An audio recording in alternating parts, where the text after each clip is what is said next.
你干嘛不告诉我你去了杭州？干嘛不告诉我你出了车祸？还有为什么不告诉我你去找了唐总还有金总？这不是我应该做的吗？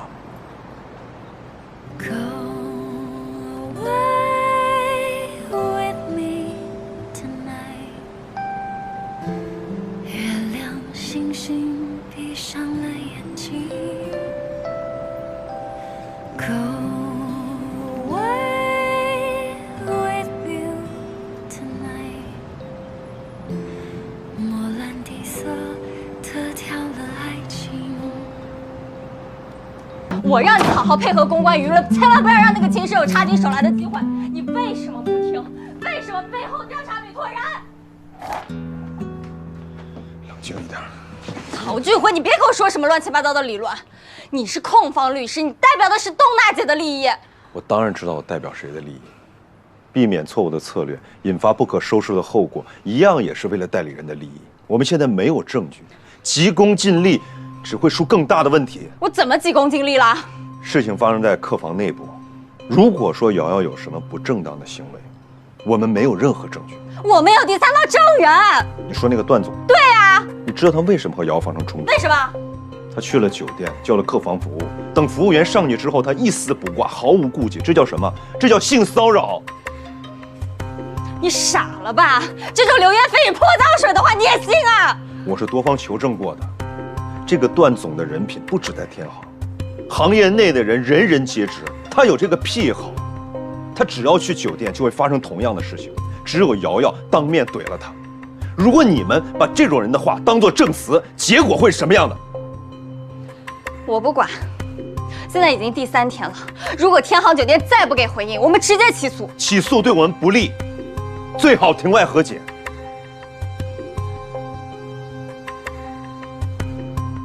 我说了，我不接受任何形式的和解。之前老吴还跟我说，你们程宇会是最好的律所，一定可以帮到我。之前说什么都好，现在居然跟我说要让我和解。面对社会的这种不公，你退一步就是对恶的纵容，还什么金牌律所？你不想帮我，你可以直说，外面有的是愿意帮我打官司的律师。东娜，你别激动。 这个方案是我们内部商量之后，觉得对你来说是最好的。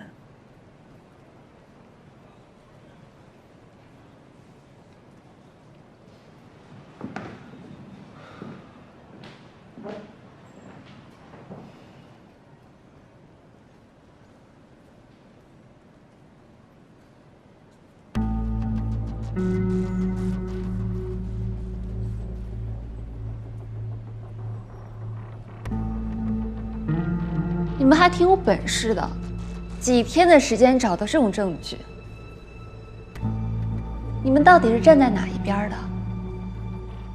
东娜姐，您是我们的委托人，我们当然是站在您这边的。何女士，我们必须要准备好所有的攻防材料，不但要准备好我们的攻击材料，还要站在对方的角度把我们的防守漏洞堵上，这样才能确保万无一失，提高获胜的几率啊！是，视频的原始版本呢在酒店的手里。如果我们起诉酒店的话，酒店也会拿出这份证据。虽然说法院不会在乎这些，但是媒体会对这种反转情节很感兴趣。当然，你也不用担心了。你在酒店受伤，这是不争的事实，索赔肯定是没有问题。经过考量，觉得庭外和解是最可行的。不和解，立刻起诉。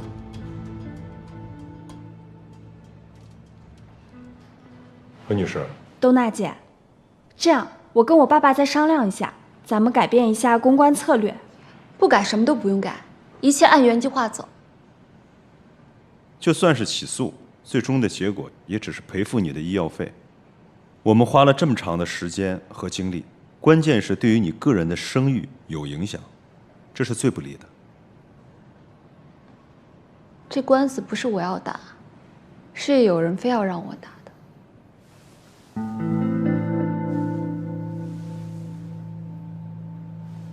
是。天航酒店。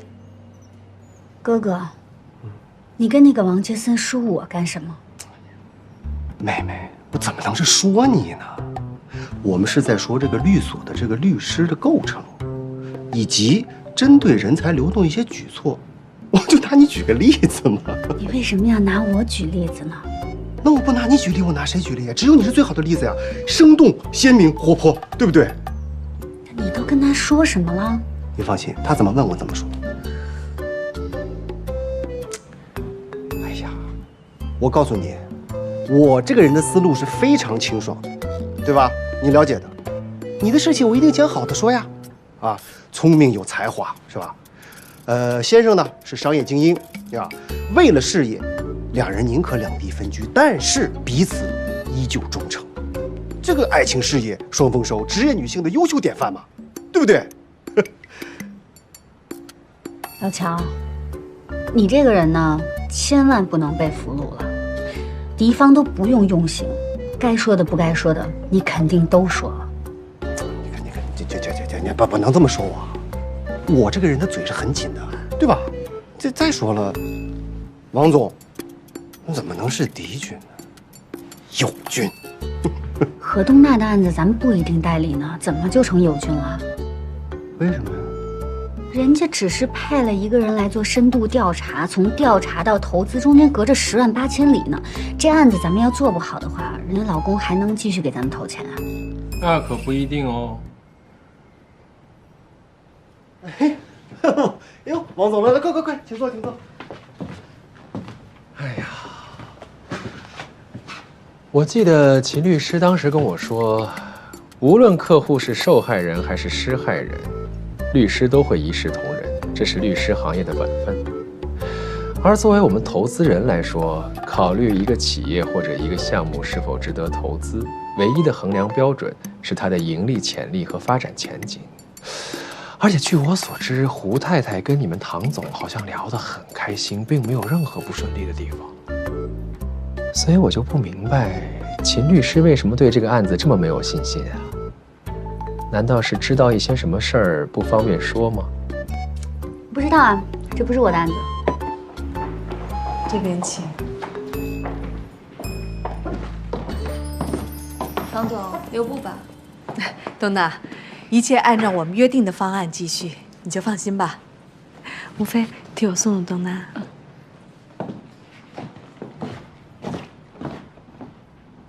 不对啊，不应该啊。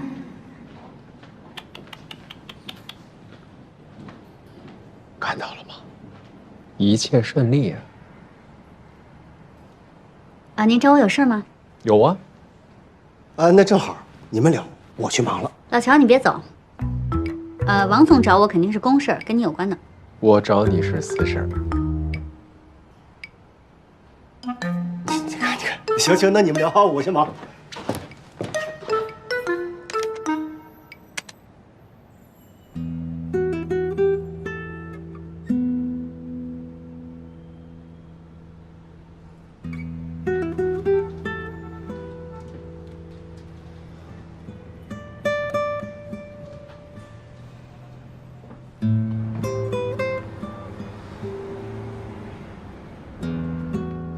王总找我什么事儿？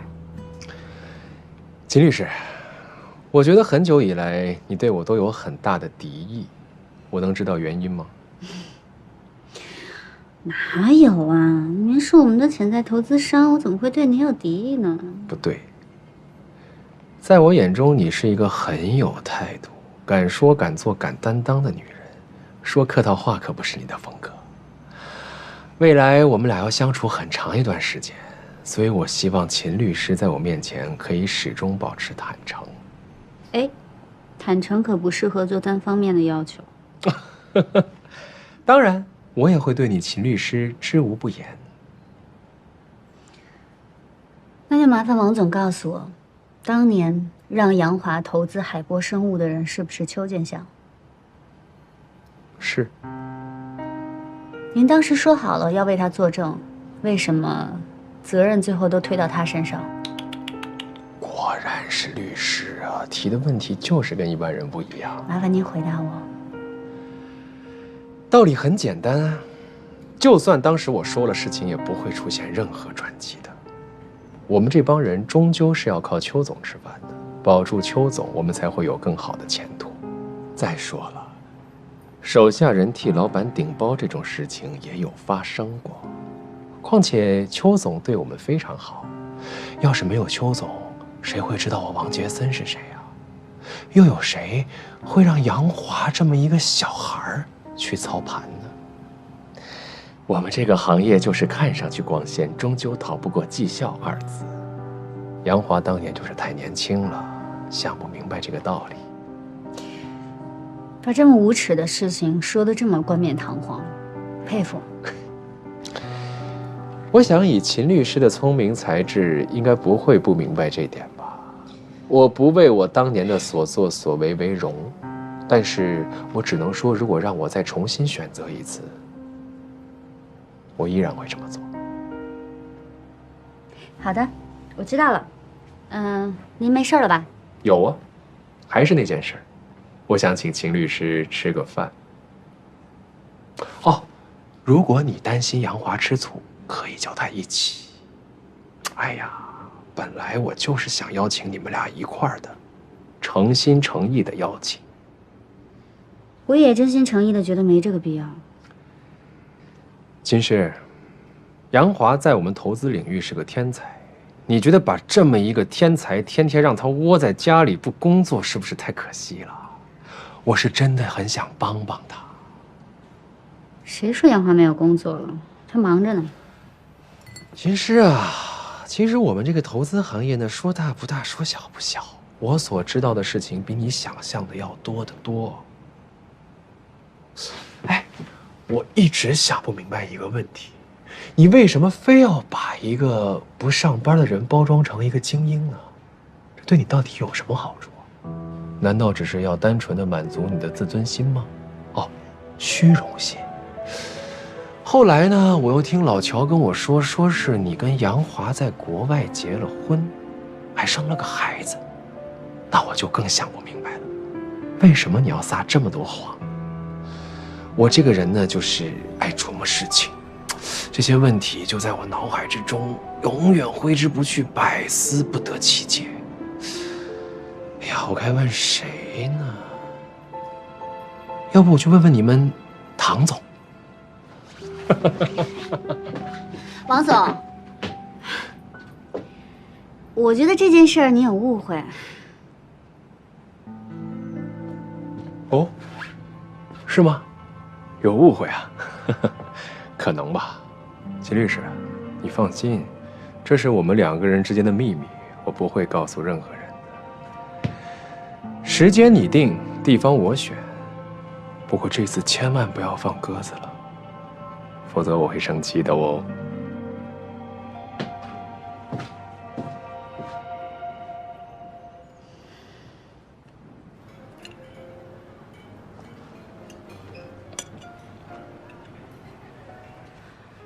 我吃饱了，有什么事儿你说吧。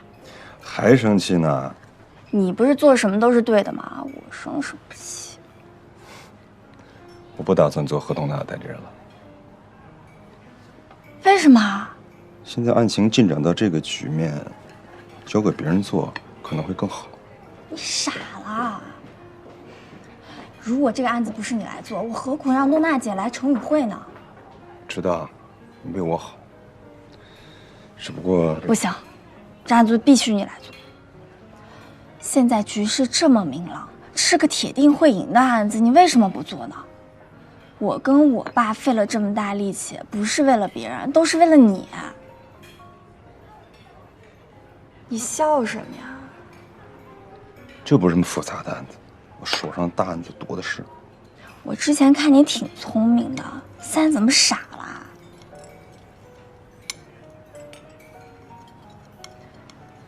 本来这件事情我不想说的，但现在我看不说不行了。唐总可答应我了，只要你办好这个案子，搞定胡平，你就可以直接成为合伙人。这什么时候发生的事情？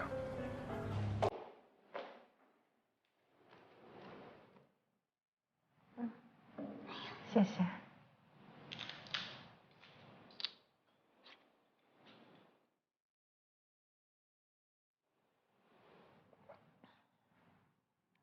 吴非说把何东娜这案子给我的时候，就跟我说了条件了。哎呀，这种家里开公司的二代，城府未必深，但是谈起交换条件来，还真的是有一套。陶俊辉是人家未来女婿，给未来女婿铺路很正常。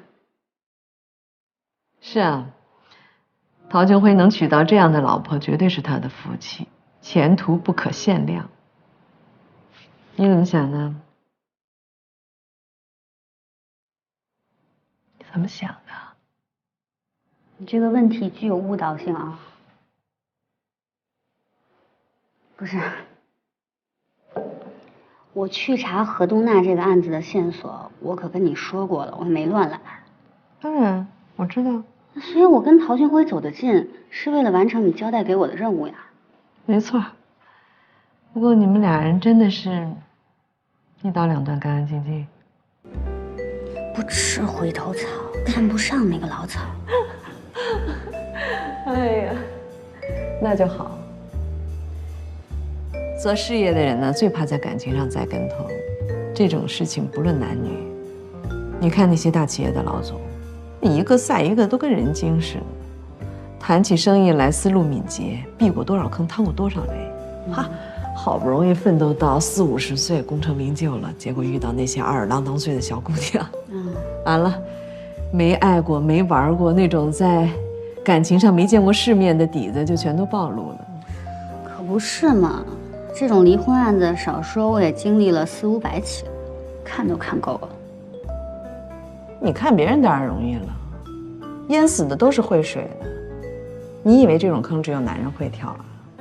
女人也一样，而且女人更容易在感情上冲昏头脑。不管是商战剧、职场剧，分分钟都会变成言情剧。那我跟我们家杨华永远都是偶像剧，我们俩特别好，特别好，以后也会越来越好。好，好，好，既然你都这么说了，那我也跟你交个底。无非这么做受益的不光是陶俊辉一个。说吧，还有什么？让秦师给我滚蛋！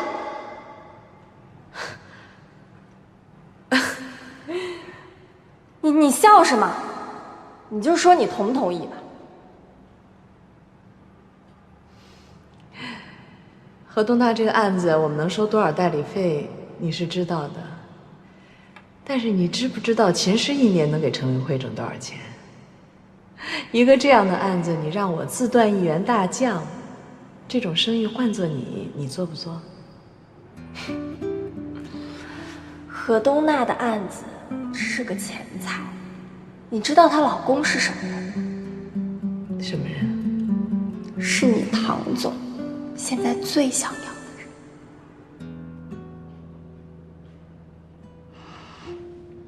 难怪你对这个案子这么上心，醉翁之意不在酒了呀。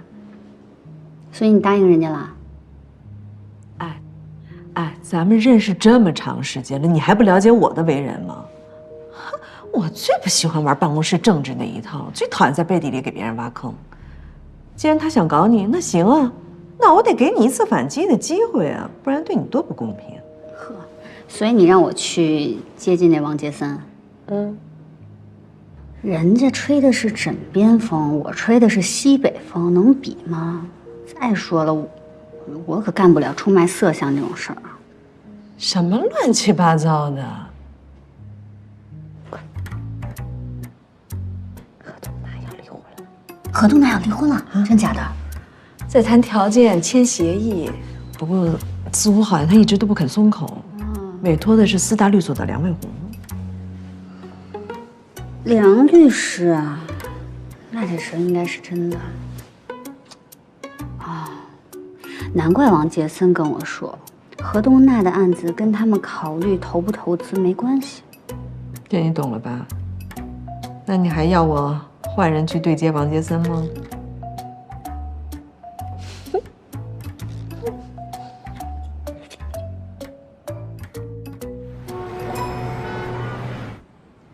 有的人呢，一辈子也没有上过庭，所以多少会有点紧张。李代的上庭水平还可以，他会引导你的。到时候你说你该说的，其他跟你没关系。邱建祥那个案子呢是公诉，对方也会有问题问你，你就说你知道的，其他不用管，明白了吗？你还是别去了。我没事，放心吧。嗯，相信你。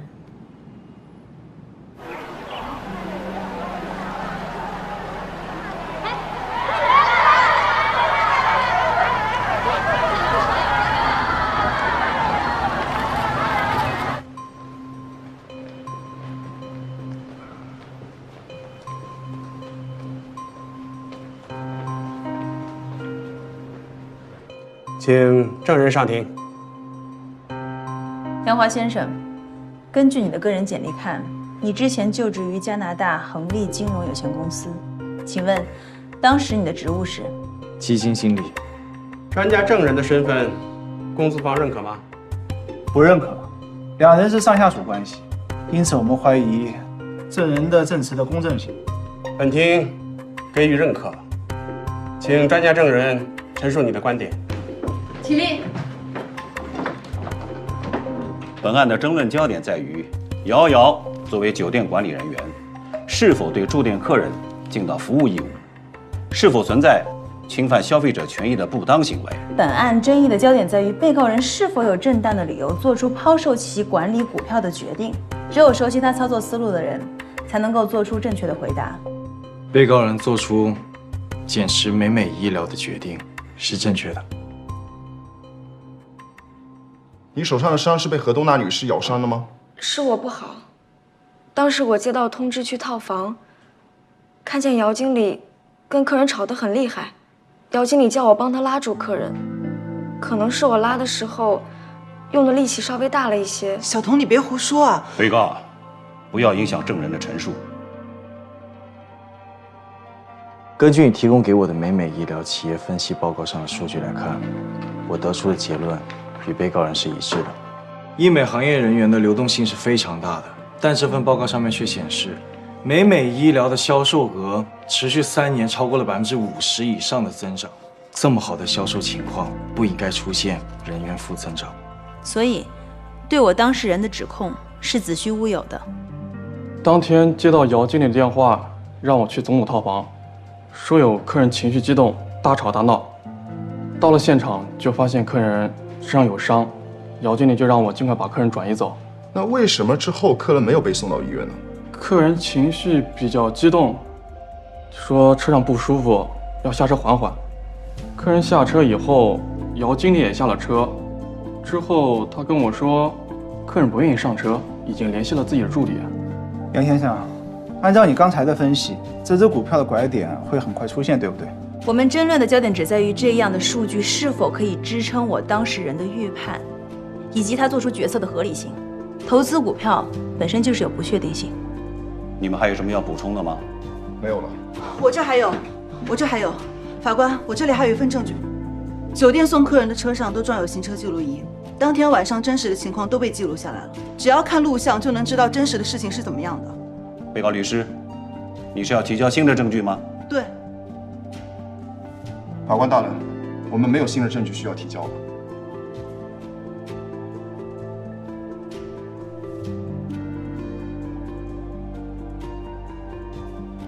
这是美美医疗官方提供的公司季度报告。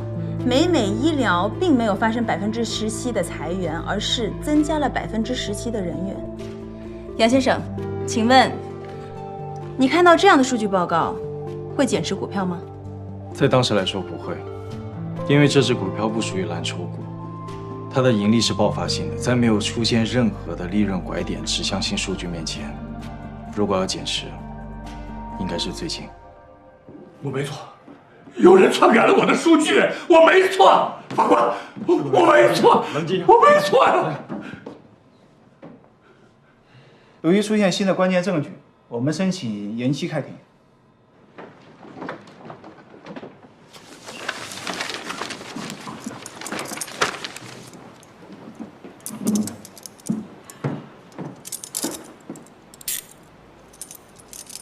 放心吧，我会尽快申请取保候审的。谢谢你，李律师。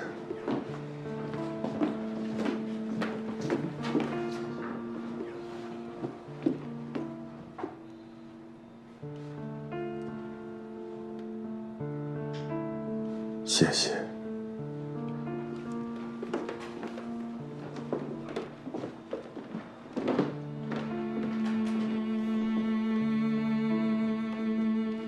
我只是做好我该做的事而已。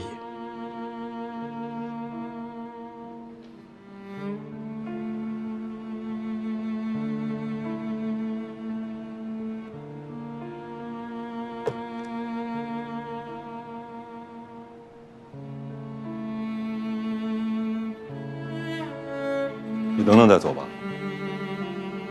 现在门口都是记者，等他们散了你再走。能让我一个人待会儿吗？是你先动手打的人，那跟我们说一下细节好吗？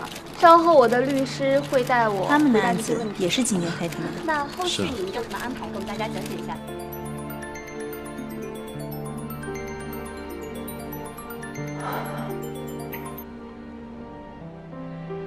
喂，妈妈，你记得我的航班号吗？当然记得。你吃饭了吗？吃了。妈妈，我要去看书了。你还有别的事吗？没有了，你去忙吧。妈妈爱你啊。我也爱你。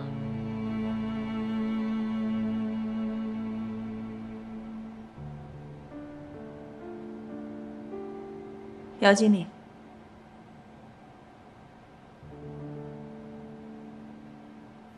那下一步有什么新戏计划吗？跟我们大家分享一下。下一步过2天我要去杭州拍一个家庭戏，大概要拍4个月这样的时间。哎，这不是瑶瑶吗？瑶瑶吗？瑶瑶啊！道歉！要不是瑶瑶吗？对，瑶瑶道歉！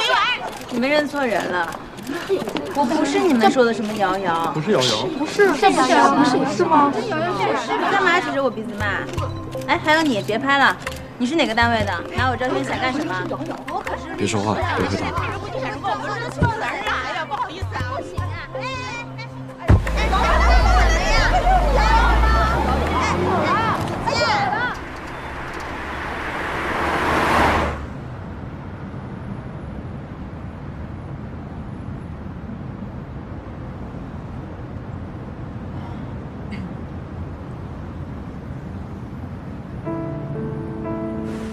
杨黄，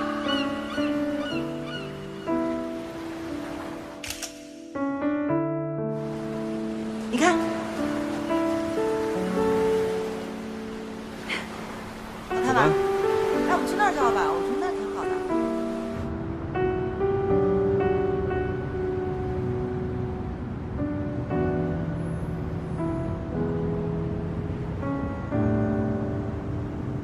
你怎么会在这儿？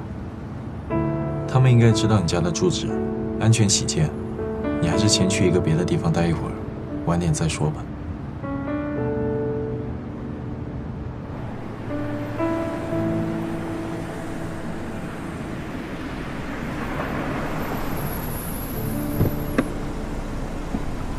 赶紧开车，赶紧开车！邱建祥刚刚在路上心梗发作了，我们现在赶紧去医院。你们有事就先忙，我在这下就行。那你直接回家吧，路上当心点啊！谢谢你啊，李律师，谢谢。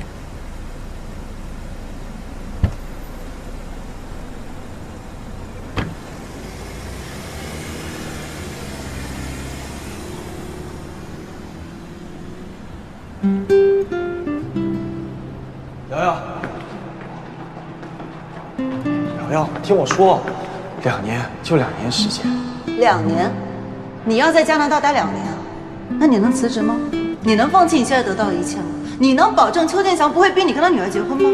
不要胡闹了，我说了无数次，我不会跟邱建祥女儿结婚，我是为了工作。不想再听你的谎话了。你这个人心里只有你自己，只有你的事业。像你这么自私的人，根本就不配得到幸福。松开。瑶瑶，你先通知医院，邱建祥可能有阿尔茨海默症。什么？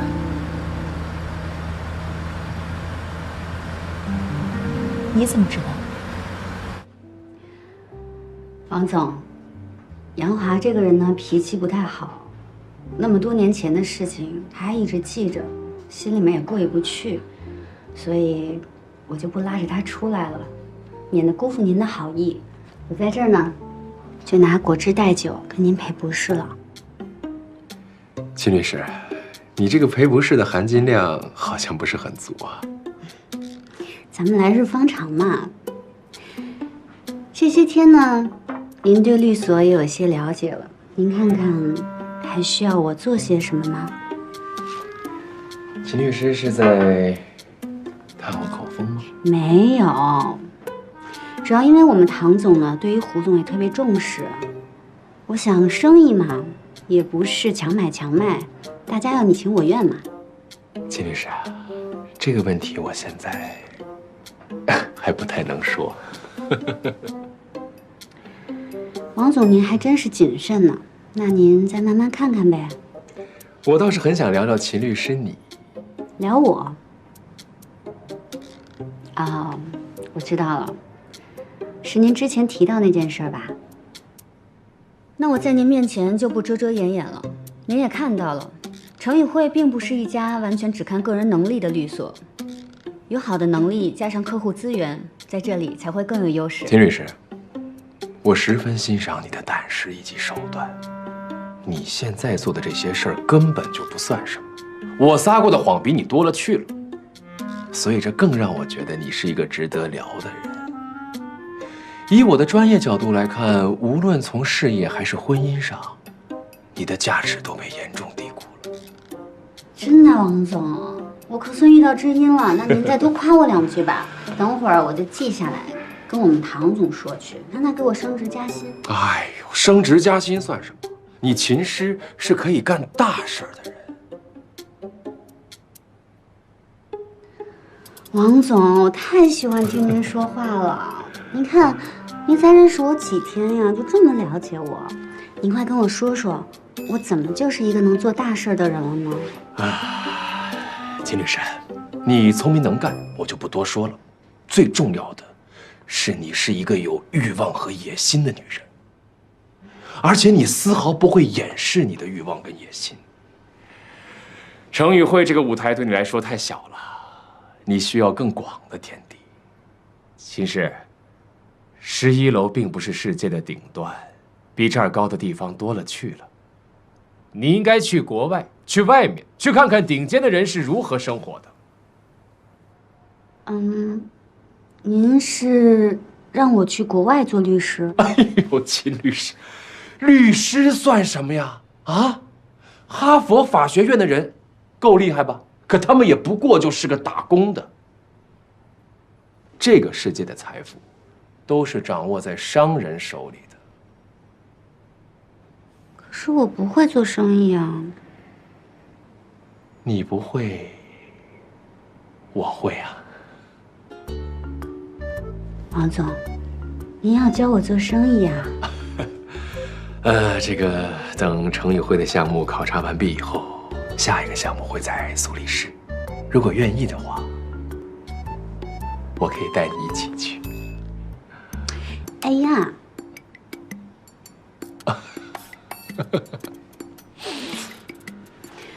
这件事呢，我还是要回去问问杨华的。哎呦，我的秦律师，你问他，你还出得来吗？小傻瓜，平时你都那么冰雪聪明，怎么一碰到这个事儿上，就那么死脑筋呢？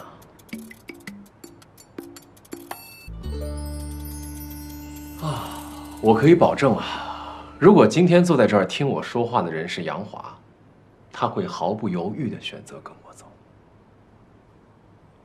真的？您那么了解杨华呢？他是这样的人呀？当然，我说的不是现在的杨华，而是曾经的杨华。毕竟，当面临更好的前途的时候，更换一下手里的筹码，这样的事儿，他也不是第一次做喽。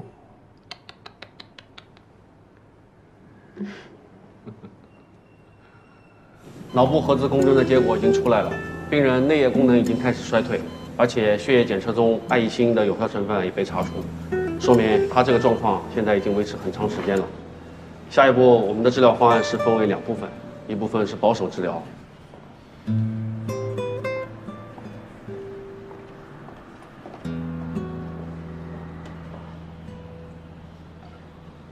谢谢。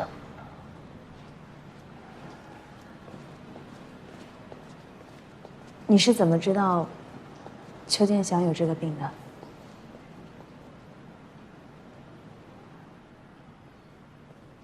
其实这场官司根本就不需要我来当专家证人。我想他应该能够清楚地回忆当初的思路。他一直说自己的判断是对的，但又不肯说明原因。我只能想到一种可能性，就是他自己也记不清楚为什么会做这个决定，而且再拿出相同的资料，也做不出同样的决定。邱建祥，他这份工作就是他的一切，远超过家庭、孩子。只是我突然觉得，他现在好像真的一无所有了。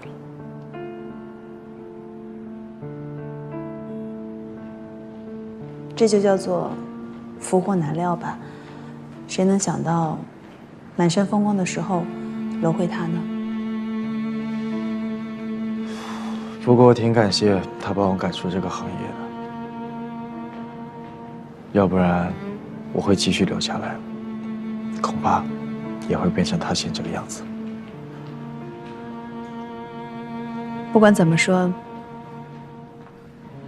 也多亏了你最后拉了他一把，否则邱建祥现在的下场一定会比现在更惨烈。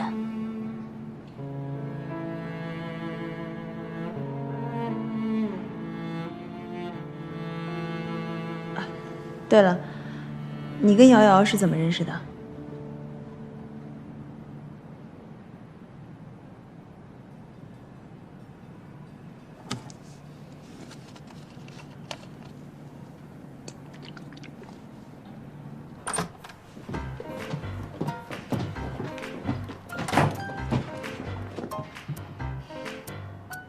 杨华既然没有告诉你他曾经差点成为邱建祥的女婿，他就更加不可能告诉你，当时他还不是单身，他还有一个青梅竹马的初恋女友。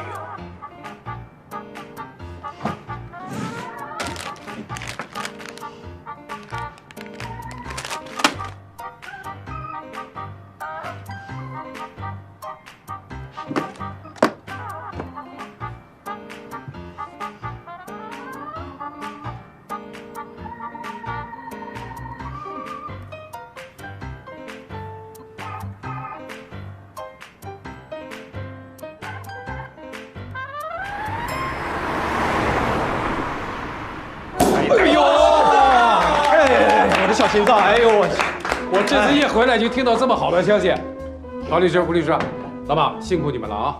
我敬你们。哎呀，辛苦谈不上，这个案子啊，主要是小吴律师之前的舆论造势做得好。你们都太客气了，说的我都不好意思了。主要还是东娜姐行业口碑一直都特别好，所以我们方案执行起来才会特别顺利。哎呀，说得好，有道理。我建议啊，我们敬何女士一杯啊，劳苦功高嘛。应该来，哎，恭喜恭喜！谢谢大家，恭喜！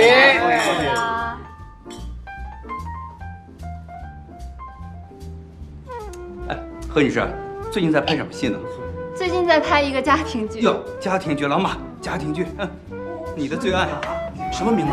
这个不能透露，保密。哎，保密的，哎，商业机密呀！你看看你，哎，大陈，机会啊！这案子都打完了，这个大明星还没合过影呢啊！我告诉你，有备而来，必须拍。来，哥，不是那个老金，来，黄律师，来，凑热闹。你们照，来，不管他。预备，准备啊，准备。茄子啊，茄子。还在医院呢吗？走了。走之前把医疗费、住院费、手术费都付清了。哎，果然是患难才能见真情啊！我一直以为杨华对邱建祥恨之入骨，他能来出庭作证，我就觉得很意外了。没想到他能做到这个份儿，哎呀，让我都开始已经崇拜他了。这可真的不是装的啊，这是以德报怨的典范。哎，青石。你们什么时候才能离婚啊？你多少钱才能让杨华转会？你说说看。里倒是有点存款。你要是没正经事，我先挂了啊。哎，别啊！瑶瑶的案子今天跟我同一天开庭，你知道吗？知道。那她被公司坑的事情你知道吧？什么意思啊？你不知道呀？我听说，从我走了以后，这程宇慧就彻底沦为了金钱的奴隶。这何东娜到底给了你们多少好处呀？让你们联合天行这么坑人家，唐一慧。这是彻底向资本低头，连底线都不要了。我说你这刚离开程宇慧，你就开始开黑了啊！秦氏，你是不是被孤立了？怎么什么都不知道呀？要不你去问问陶俊辉吧。反正呢，这是瑶瑶跟我说的一手资料。你还认识瑶瑶呢？本来是不认识的。你听说过6度空间法则吧？哎，给你一个独家大瓜。杨华和瑶瑶认识。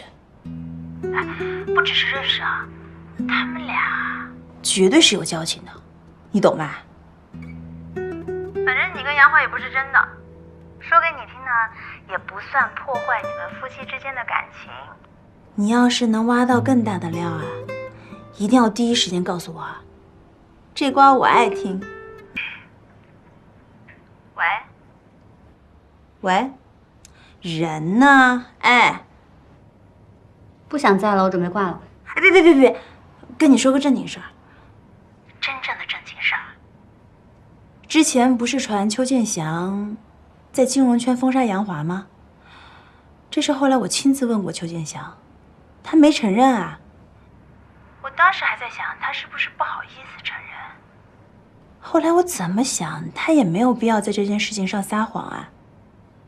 你想啊，他连之前投资海波生物导致基金失败的事情都承认了，没有必要在这件事情上这么不坦诚啊。你有没有想过，会不会是真的误会他了？会不会是有人故意利用当年的事情整杨华呀？这个人会是谁呢？跟谁打电话了？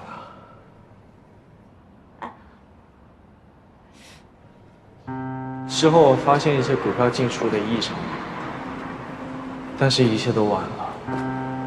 王杰森，他知道整件事情的来龙去脉，但是他让我不要说，让我相信他，说让他去跟董事去说。结果呢，他就做出了这件事。王总，你怎么出来了？你不在里边，那儿再热闹也没有意思呀。那咱们回去呗。哎，其实，回去干嘛呀？就算回去，你也分不到一块肉的，还不如在这儿好好陪陪我。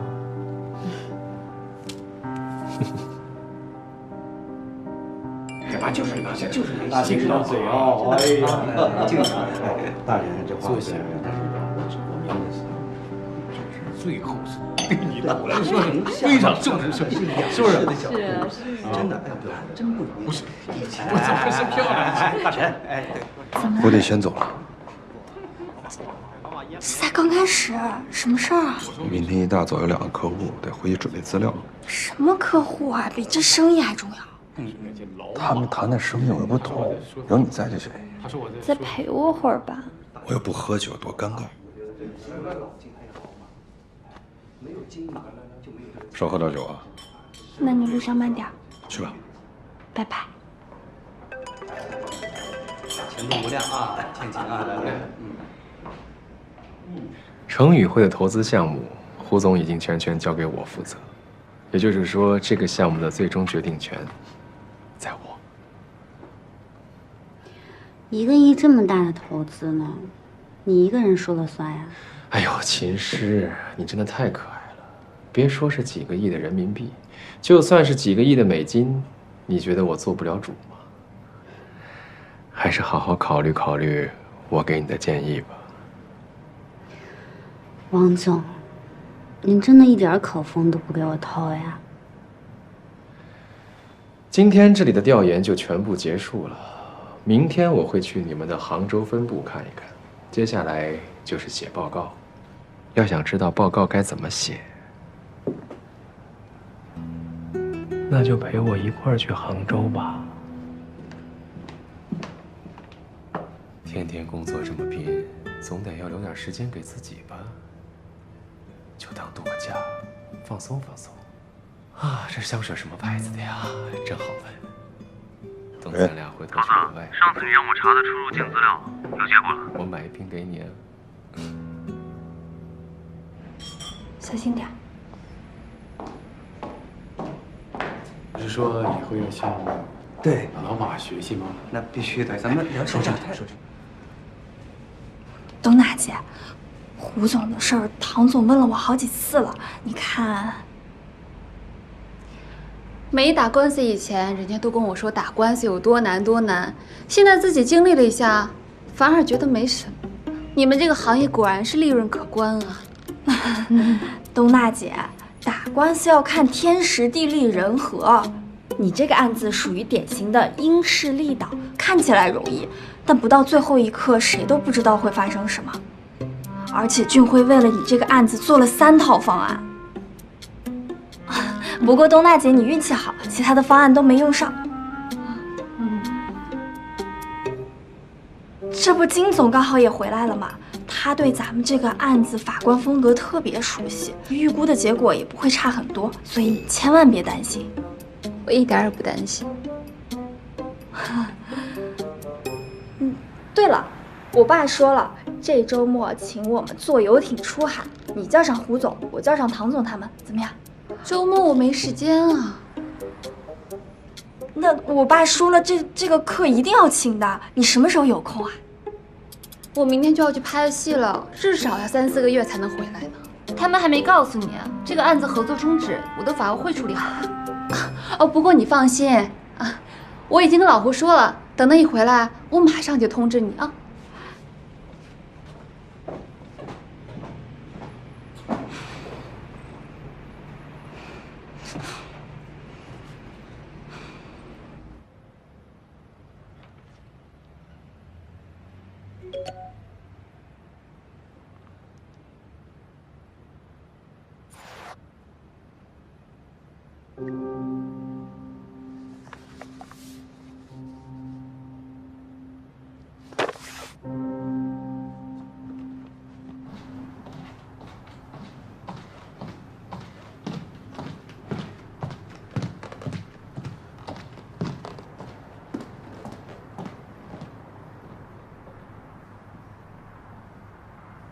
你什么时候变的？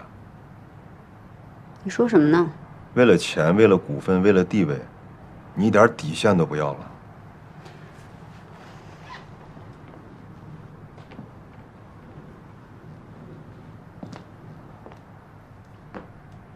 什么时候跟杨华结的婚？是真爱吗？还是？我爱他，我特别爱他。我从来没有像爱任何一个人这样爱他。你知不知道你特别爱这个人是个骗子？他近几年根本就没有出过国，所有的工作背景都是假的。闭嘴，你给我过来。现在知道怕了？你怕了？你找这样一个男的，还是骗子，还有孩子？给我闭嘴！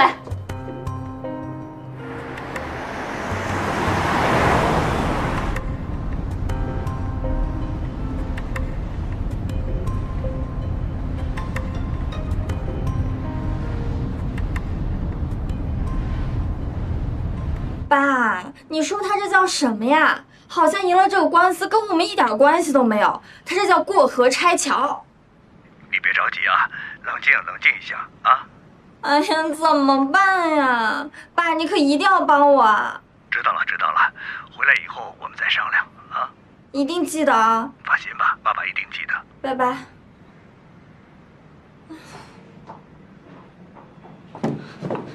吴飞，唐总，你在这儿啊？怎么了？不高兴啊？还是不舒服啊？没有，我挺好的，我先过去了。啊，我刚才看你跟东娜聊得挺好的，怎么样？一切还顺利吗？顺利，特别顺利。等我好消息吧。那就好。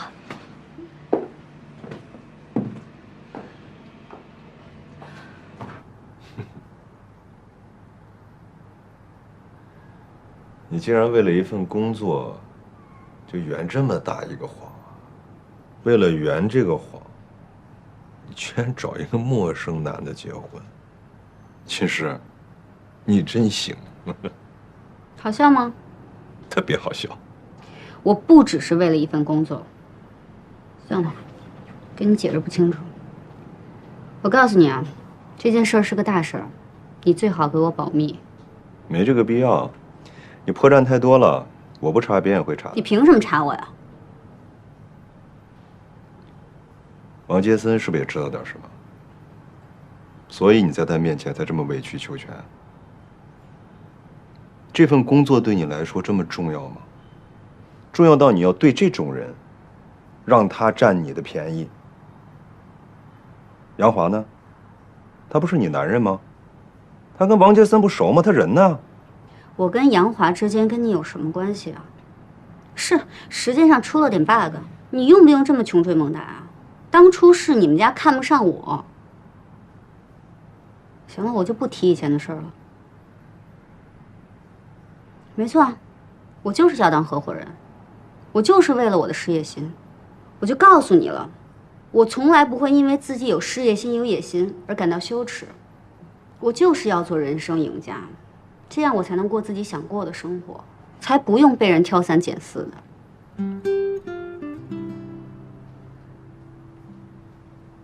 要是你有什么资格来指责我呀？你自己找了一个能让自己少奋斗30年的女朋友，反过来要求我活得出淤泥而不染，你才好笑。你说的对，我确实没有资格这么要求你。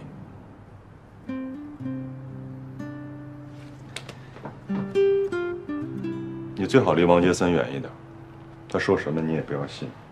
这份工作对你来说确实很重要，但它仅仅只是一份工作而已，不值得你拿自己去换。放心吧，打死我也不会说的。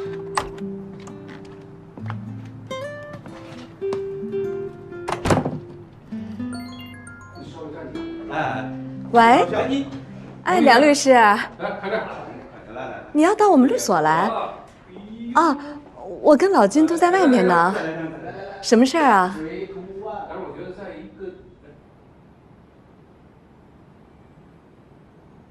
一慧，老金，这件事情目前最好的解决方案只有这一个，不过决定也是需要你们来做的。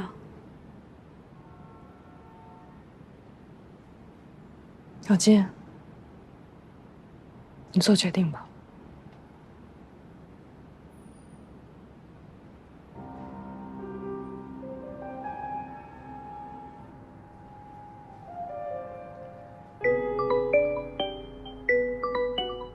啊，马上来我办公室一趟。好。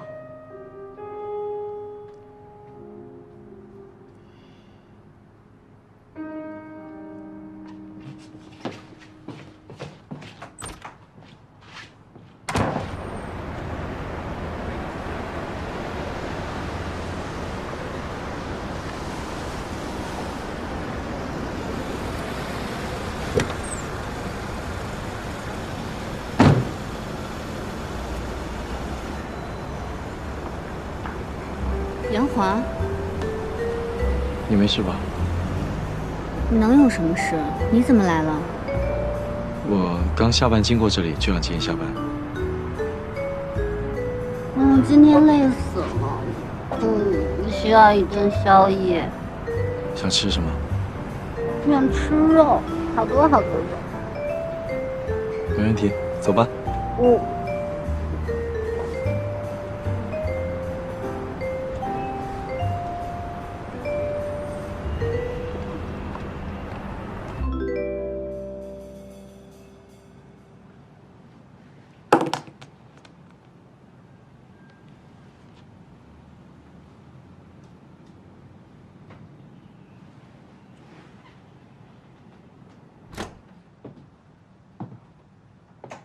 叔叔，我结束了。结束了？嗯，这么快啊？今天怎么结束这么早？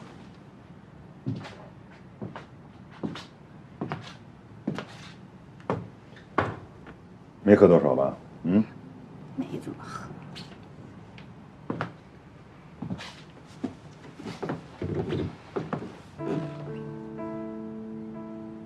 怎么了？叔叔，嗯，你爱我？小傻，当然了，那你说你爱我？爱你哦。没感情。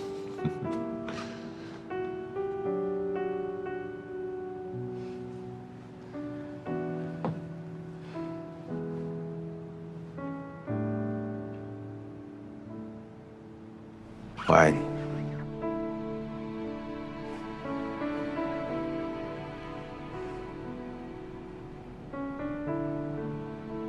你是不是累了？有一点。你要是累了，我送你回去吧。不用，我就想这样子待一会儿，充充电。好，我们就这么待着。嗯。不管有多难，我一定可以做到的。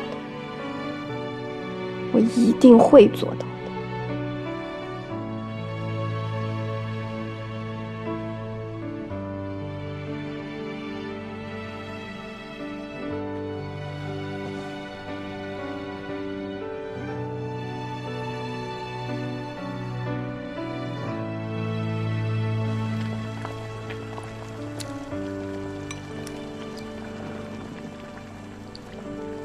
味道好吗？嗯。你今天不是去应酬了吗？怎么一点饭都没吃啊？应酬的饭那能吃吗？老板在那聊生意，我在旁边一顿吃。嗯，哇，你今天给我打电话什么事儿？王杰森还在你们律所吗？在，明天走。他没有为难你吧？他要为难你，告诉我，我有办法对付他。他为难我干什么呀？我又不是大人物。你那边呢？案子顺利吗？我挺好的呀。听李代说你碰到熟人了。你没说吧？你没忘记我是怎么和你说的吧？这个时候打死都不能承认。这个女人的占有欲太可怕了，你知道吗？啊，你这个时候千万不能松口啊！特别是关于这个前女友的这个问题啊，那都是送命题，你不能回答啊！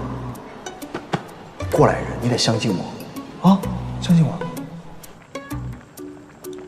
他要怎么了？他没怎么说，他就说你跟瑶瑶认识。对啊，我们认识。你们怎么认识的？我们从小是邻居，小学同学，初中同学。发小。就是同学啊。我见过他。你见过？在律所的电梯，挺漂亮的，挺高的，大概有这么高吧。哎，他小时候也漂亮吧？什么呀？他就是个皮大王，小时候老欺负我们，我们都得听他的。你也听啊？我不是打不过他吗？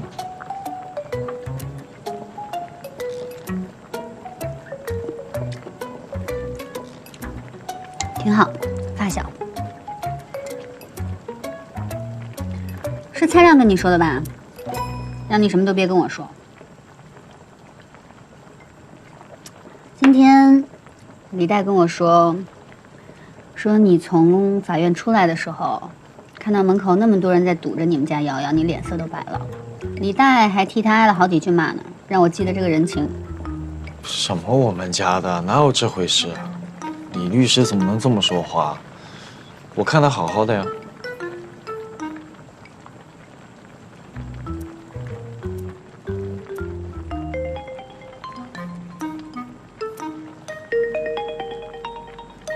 我爸给我打电话。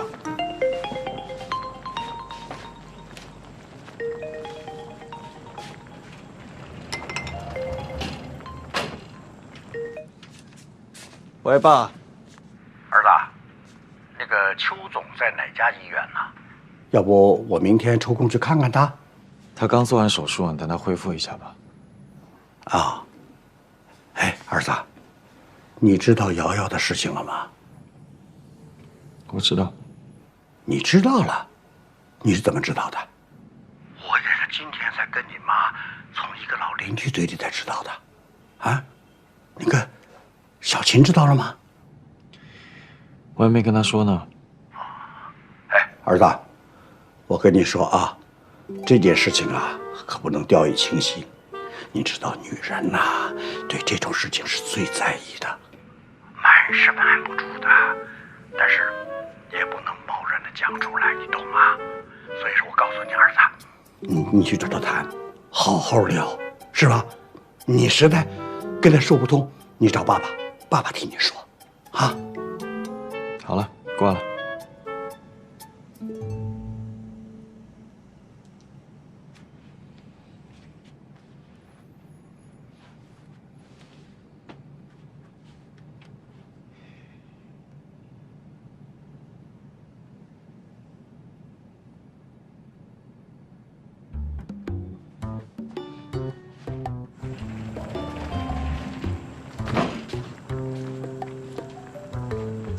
你吃饱了？饱了。哦，那个，哎，今天有斯诺克比赛，我们要不看一会儿比赛吧？刚好买了水果。我现在什么都不想干。你生气了？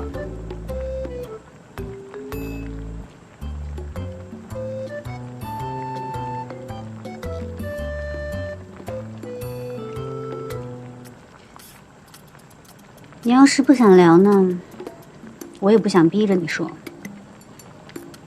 正好我还不想听呢。晚安。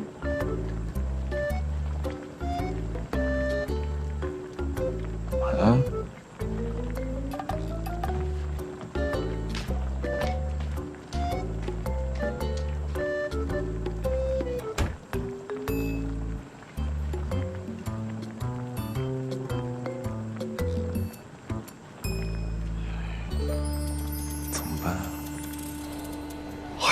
输入这个电话简直是太及时了，简直是救咱俩于水火之中啊！我跟你说，这太惊险了。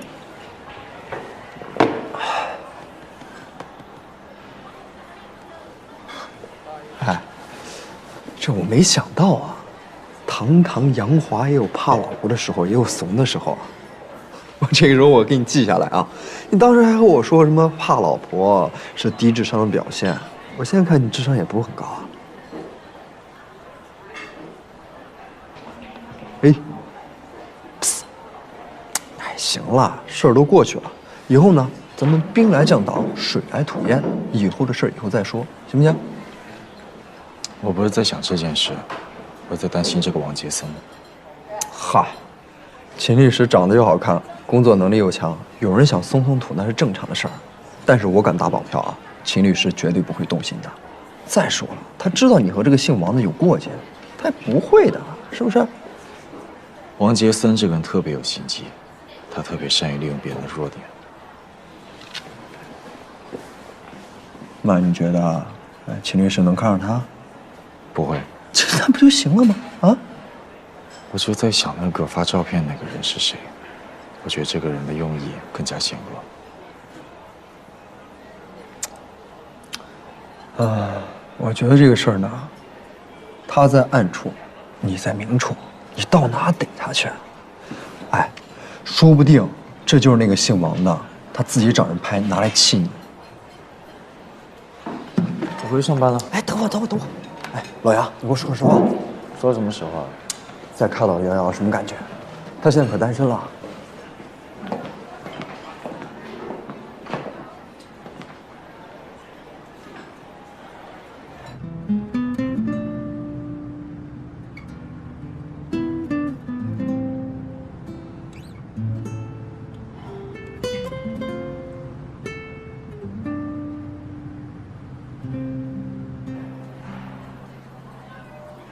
哎，要是再让你选一次的话，你还是选择秦律师，二审的瑶瑶。我不认为我是那个拥有选择权的人。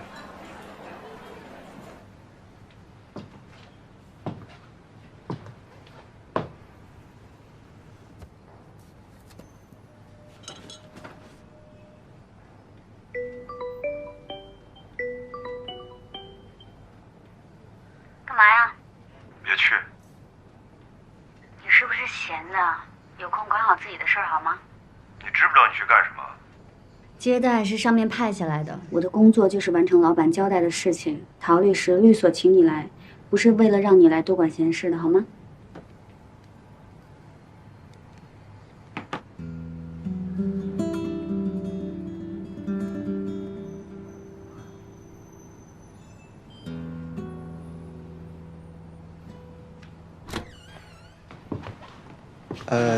陶律师，你要出去啊？没有，去趟资料室，有事吗？啊，是这样哈，那个咱们公司不是新来了一些律师嘛，然后唐总的意思是，如果你要需要助理律师的话，这两可以安排面试了。行，那我知道了。好，还有事吗？没了，就这个事儿，抓紧时间啊。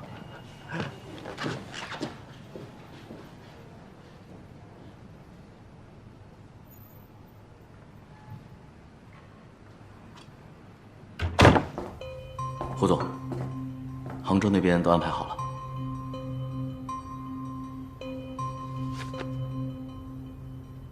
王总，那我就在这里静候佳音了。好了，唐总，放心吧。好，来上车吧。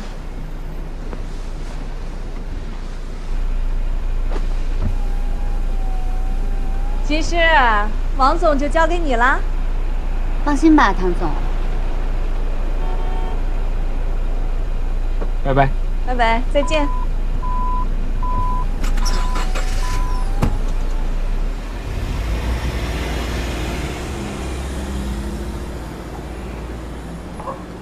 唐总，不是说好我帮您谈妥投资的事儿吗？您老纵容秦氏在这儿瞎掺和，不太好吧？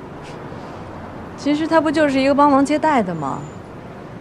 王杰森也就是胡总的一个员工，投不投资他说了不算。最后还得胡总拍板。那当然。所以你担心什么？哦，对了，胡总什么时候回来啊？东娜有没有跟你说？这段时间金总会一直都在浦江，趁这个机会赶快安排一下。没问题。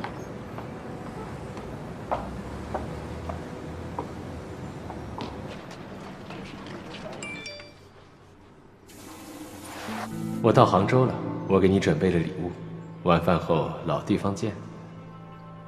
一会儿下午把所有的行程都取消吧，我晚上有事儿。好的。对不起啊，姚经理。开庭那天，我爸身体不好，我很需要现在的这份工作，真的对不起。小腾，我能理解你的做法。换成以前，也许我也会这么做。不过作为今天的我，必须要告诉你，委曲求全不一定能带给你想要的东西。今天你们为了自己的利益，不肯为我说一句公道话。那么明天，如果你也遭受到了不公正的对待，又会有谁替你说话呢？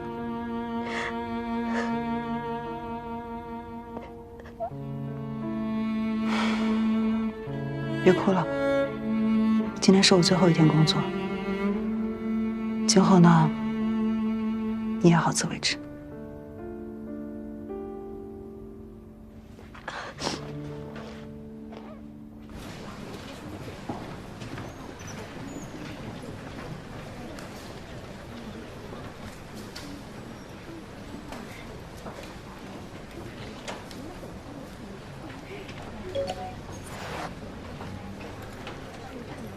你老婆今天要出轨，这是地址。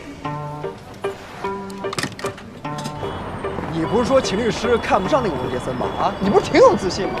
我告诉你，这个人就太单纯了。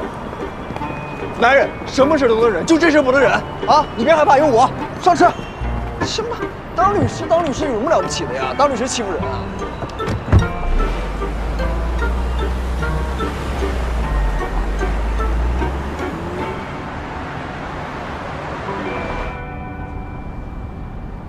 其实，要不我来开吧？看你这么辛苦，我怪不好意思的。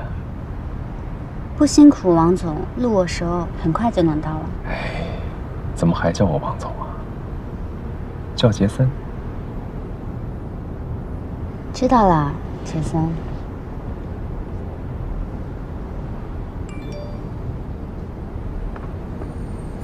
秦师，这次去杭州，王杰森所写的报告对胡总是否投资我们律所至关重要，一定盯住了他。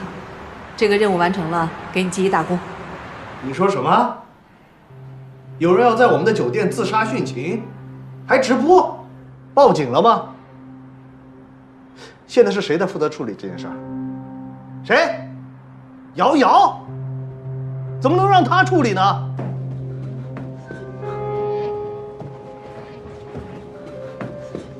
姚经理，知道人在哪个房间吗？不知道。这是怎么房间？怎么？等一下，我看一下。视频的光线是来自左侧，手机拍摄的视频是镜像画面，所以实际上应该是右侧，也就是朝南的方向。朝南。你们去7楼，我在这一层。快去！所有人注意朝南的房间，客人在朝南的房间里。我现在在6楼。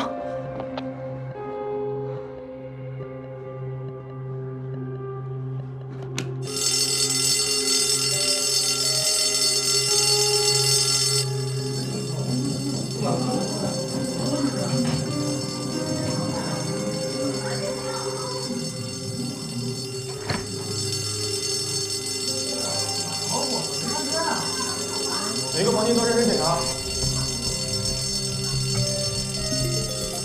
喂，姚经理，你要查昨天入住的25岁左右的情侣，一共有5对，2对今天早上9点半退房了，剩下3对住在807、815、720。哪个房间是朝南的？朝南，720。把入住人的身份证照片发到我手机上。好的，尽快。好。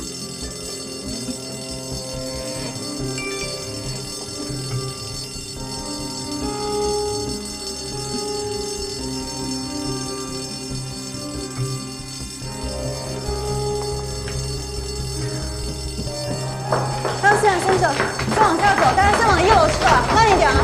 女士，慢一点，大家先往1楼走啊！你们酒店咋着火？我们快开查了，先往1楼走。姚经理，720房间只有一个女客人，没有别人。哎，先生，你先稍等一下。让开。先生，你先等一下，您是720的。让开！你为什么要这样对我？你为什么要逼我？啊！你们这种女人都不是好东西。我要杀了你！杀了你！哎，哥，怎么样了？上说。啊。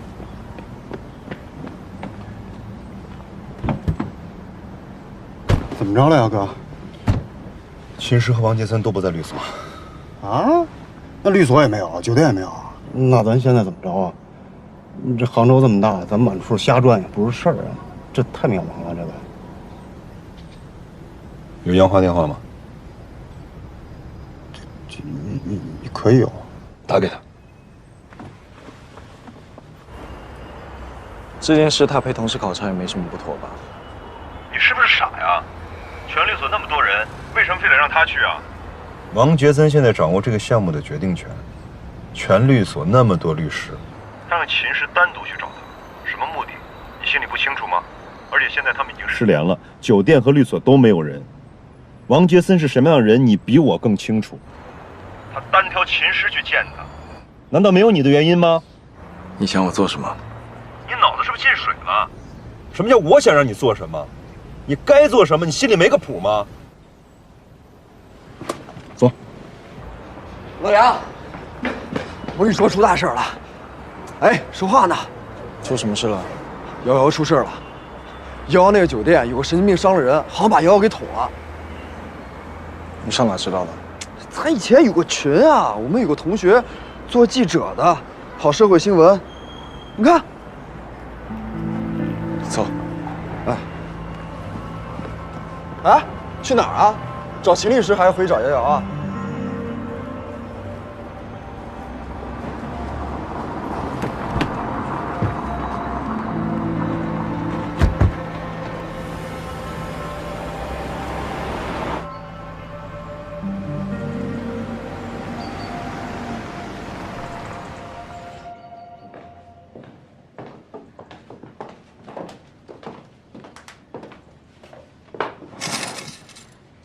唐总，你先好好休息，等我联系好了。现在这间屋子里只有咱们2个人，就别装了。现在这儿没别人，仅仅写报告，那可就太浪费时间了。哎呀，你先别着急，有什么事儿等你写完报告之后再从长计议。哦，您今天啊哪儿都别去了，就在这儿踏实的写报告。需要什么就随时跟我说，我就不打扰您了。好好好，先给您泡杯茶去。好好好。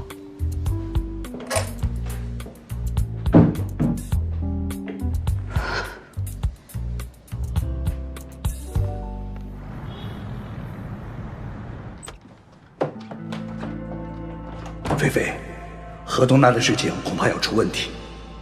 她跟胡总正在闹离婚，这个事估计你们唐总早就知道了，所以才会一直跟王杰森保持联系。他们很可能已经达成了什么协议。菲菲，爸爸这次失算了。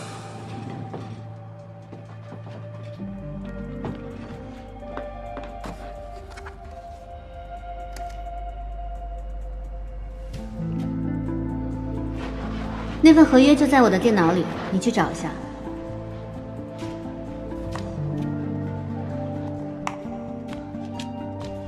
别改密码，别改密码。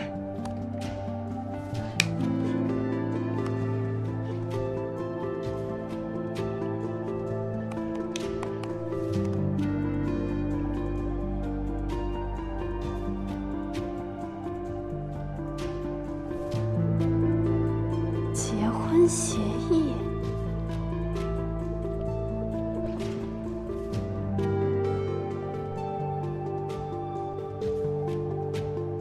杨花情诗，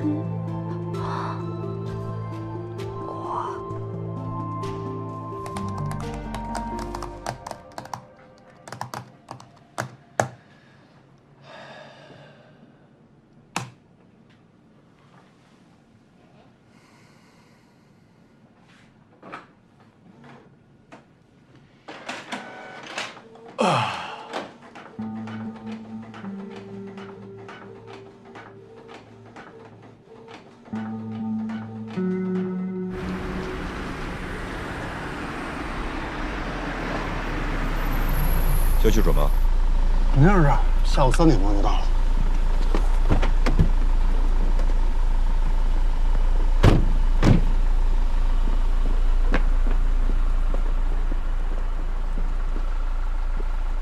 确定是这儿吗？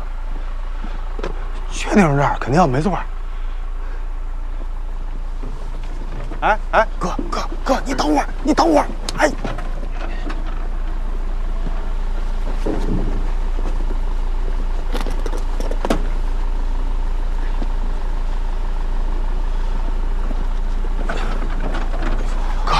哥，注意安全啊！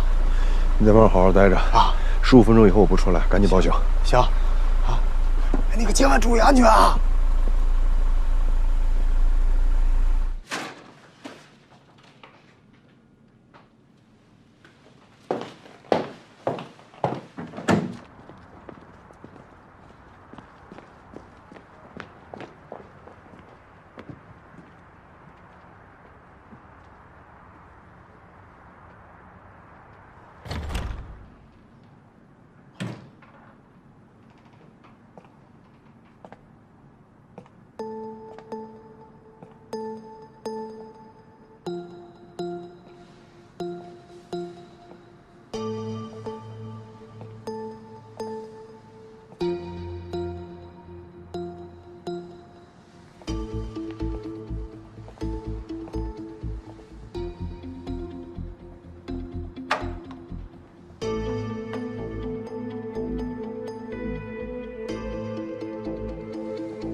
其实啊，真的是太美了。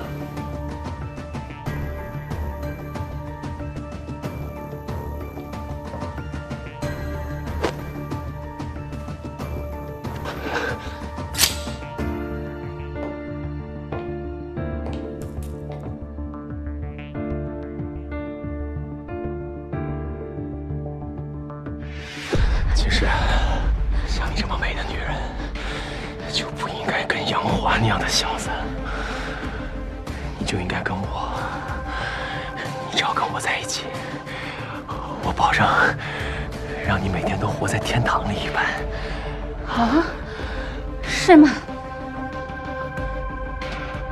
东娜，你怎么在这儿啊？对呀，我怎么在这儿啊？你这个吃里扒手的！东娜，你听我解释，我是在农场做戏，东娜，是咱们城与会应赛。真的，我的心里你有眼瞎吗？从你第一天见到那个女人开始，你就开始对她打主意，你以为我不知道吗？东娜，你居然不懂得欣赏我！咱们俩就是被人陷害，你就是个王八蛋！这肯定是个陷阱，东娜，你听我说，这是个陷阱，咱们赶紧走，东娜，说咱们赶紧走。胡总，听我解释啊，跟东娜没什么，我是跟秦律师过来做。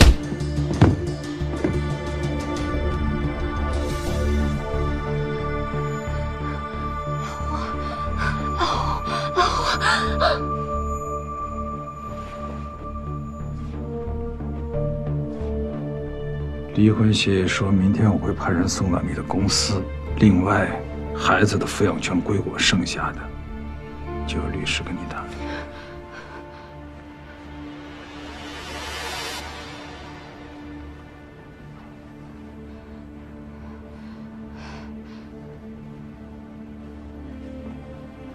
老胡，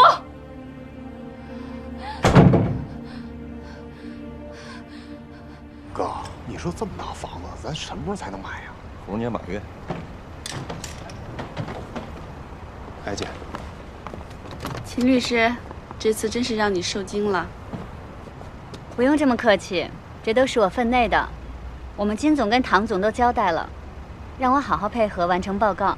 我明白你们老板的意思，明天我会亲自跟他谈。那就麻烦您了。慢走。再见啊，胡总。姐，这是怎么回事啊？哎呀，饿了，想吃口饭，边吃边聊。那我开车去啊。哎，您怎么来了呢？闲的呗。你办事过脑子吗？你知不知道你这么做很危险？一定是因为我有此奇遇，你嫉妒了，所以才说这种话。我不就是无知者无畏吗？以后出门啊，带点脑子。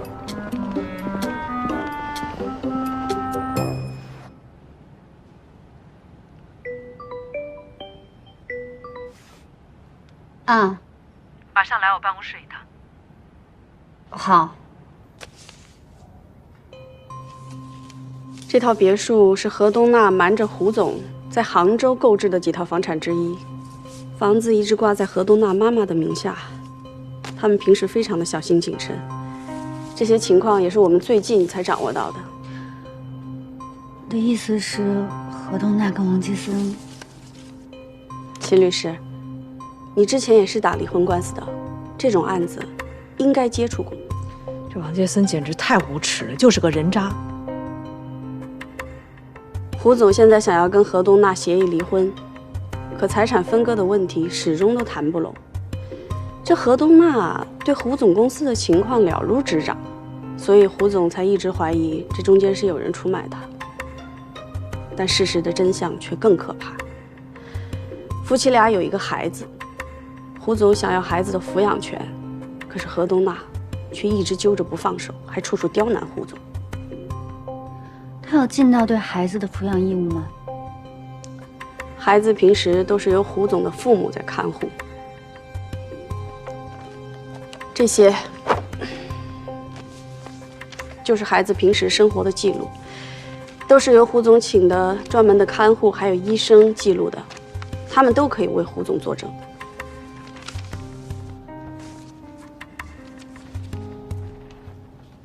这孩子有自闭。对，何东娜自从知道这件事之后，就再也没有在公开的场合提起过孩子。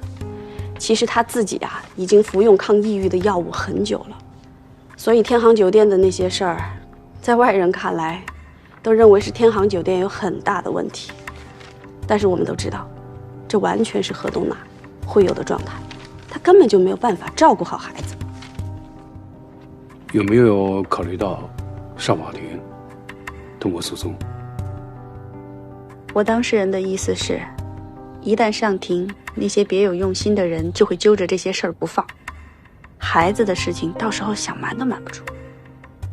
所以胡总希望事态不要闹大，在最小的范围内尽快解决。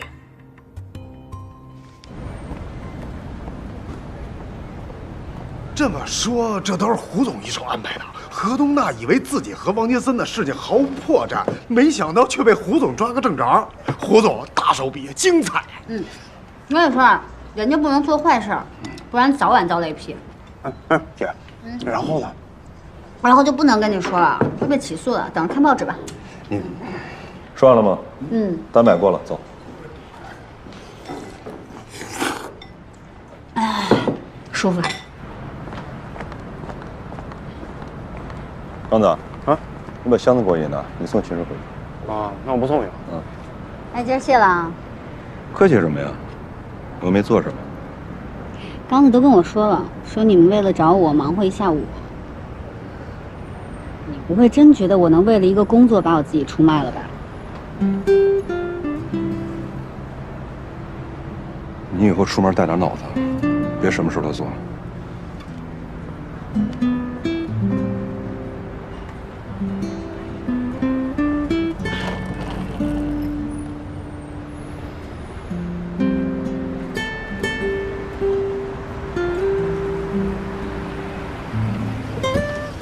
走吧。啊。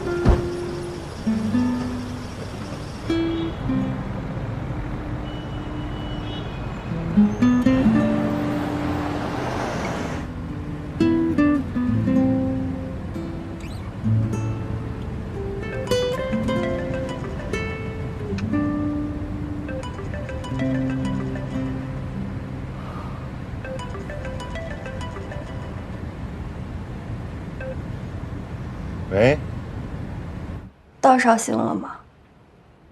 刚到。让你到了给我打电话，你也不打。一直在忙就忘了，不好意思啊。怎么样啊？顺利吗？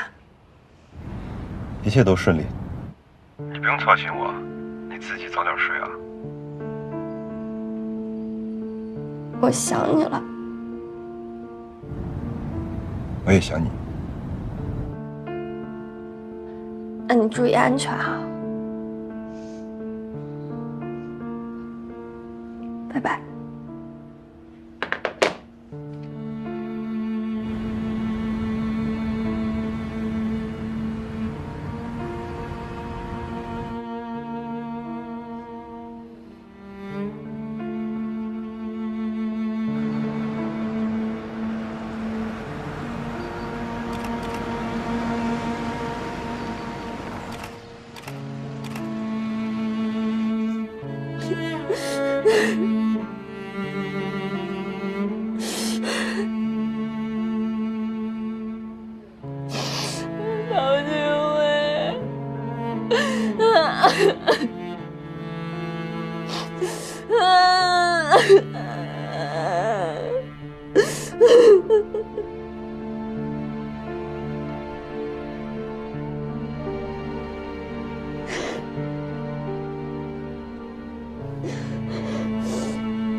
小姐，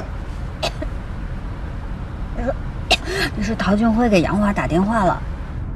啊，你是不知道，那我哥当时都急成什么样了？那急得跟那热锅上蚂蚁似的。他是真担心你，生怕你出点什么事儿，马上就给你老公打电话，让他务必赶过来，或者马上联系上你。杨华也过来了。姐，哎，我跟你说，我长这么大就从来没见过像你老公似的这么呆、这么胆小、这么怕事的男人。你说啊，都告诉他了，说你去招待客户了，哎，这人不但不着急，反而反问我们想让他干什么？你说，这整的啊，好像你不是他老婆，是我老公，不是，是我哥他老婆一样。这种人啊，我觉得就不配有老婆。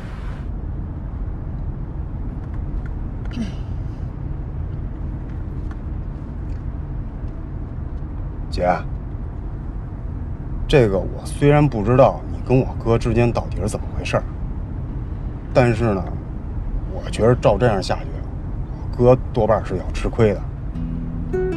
你俩都是聪明人，都比我聪明，所以我觉得你俩肯定能想出更好的解决办法来。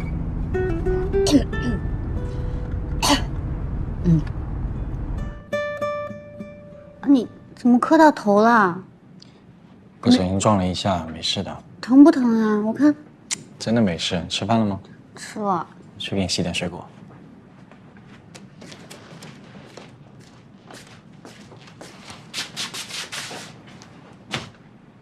你这没有什么要问我的吗？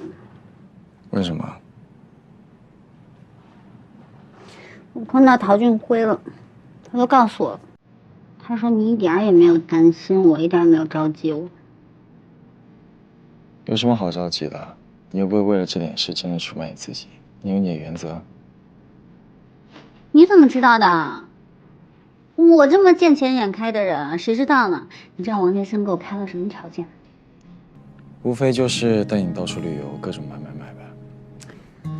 他说他呢要教我学习投资，还要带我进入金融圈，只要我点头答应，一份投资合约就摆在我面前，这么大的诱惑，你不会答应的。为什么？因为你是个好律师啊。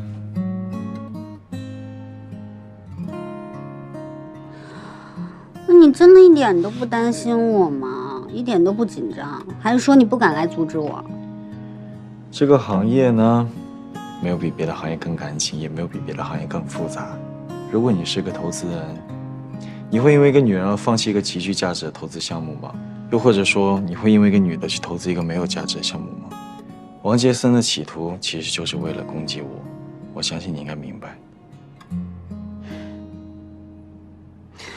那万一我就是利欲熏心呢？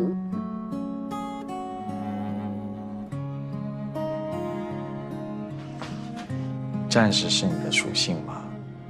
如果你是那种靠着男人得到自己的一切，这已经违背你做人的原则了，对吗？如果你真的是这样的人，你又怎么会跟我在一起呢？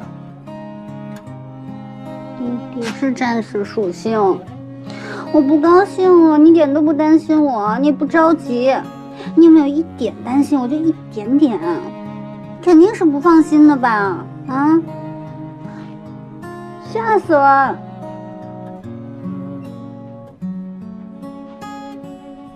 其实我很担心你，我也很紧张，但是我只能选择相信你，相信你一定会想好对策，更相信你一定会万无一失。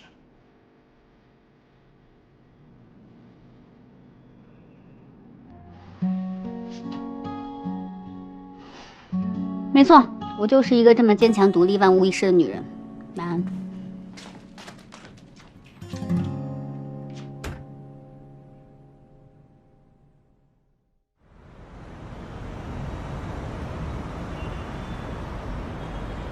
万无一失，你怎么这么称呼你媳妇儿？你是在夸她吗？当然了，这可是最高的荣誉啊！哎呀，我怎么会有这么一个傻儿子？没有一个女孩愿意人称赞她为万无一失，听起来像做保镖的。我说错了。当然错了。哎，你夸奖女人呐，你可以夸奖她像花儿一样的娇艳动人，像百灵鸟一样的可爱，像小猫一样的柔软，是吧？哪怕她像是亚马逊女战士那样的彪悍，只要她是女人，她的灵魂都像玫瑰一样的芬芳娇嫩。你看啊，你妈在结婚之前，她是家里的排行老大，家里边有4个弟弟妹妹。她从12岁开始呢，就帮着外公外婆呢带弟弟妹妹。你小舅舅啊，就是她一手带大的。你说她什么不会？她什么都会。可是现在呢，十指不沾阳春水，见到老鼠蟑螂就害怕。你说这是为什么呀？你惯了。对呀。像那个凶猛的老虎、狮子，总是不愿意袒露自己的肚皮，因为那是它们最柔软的地方。人和动物是一样的，哪怕它是冲锋陷阵的杀神，它也有最柔软的地方，那就是它的内心。一个女强人，一个雷厉风行的女人，突然在你面前不讲道理了，啊，发脾气、撒娇的时候，为什么呀？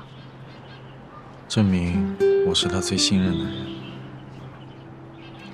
他不但信任你，而且还依赖你。而你要做的，不是告诉他你有多厉害，你唯一要做的，是让他踏踏实实的在你面前做他自己。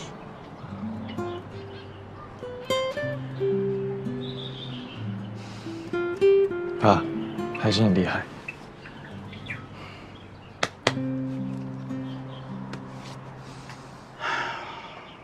哄老婆开心就要买礼物，要买礼物啊，就千万别怕贵。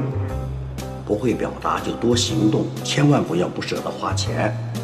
老爸这里还有点，老爸赞助你。这边，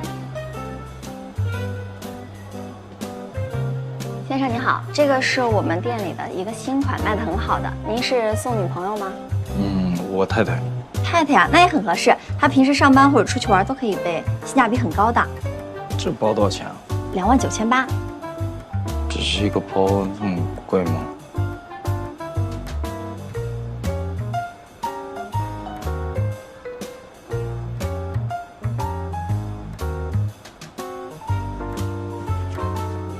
我要这个。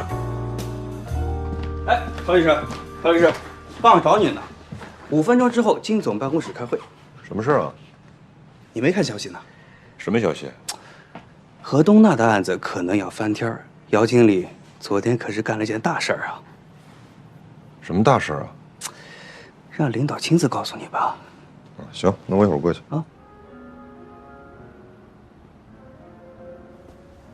瑶瑶来了，快来，快来，快来！您找我什么事儿？坐下，坐下说。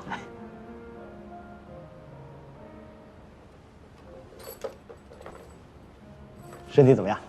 医生怎么说？我没事儿，皮外伤。哎呀，太好了！你知道你一受伤啊，我就特别的担心。这段时间啊，不用着急来上班，可以好好的休息几天。所有的工资啊和待遇啊，1分都不会少的。这个昨天晚上啊，总公司啊连夜召开会议，觉得你这次的处理啊非常的好，而且呢也维护了我们公司非常好的公众形象，所以总公司决定啊，给你嘉奖人民币10万块哦。不过公司刚刚因为我遭到了别人的起诉，而且在法庭上我给公司丢了这么大个脸，这个时候嘉奖我有点不太合适吧？官司的事儿呢，你就不用担心了。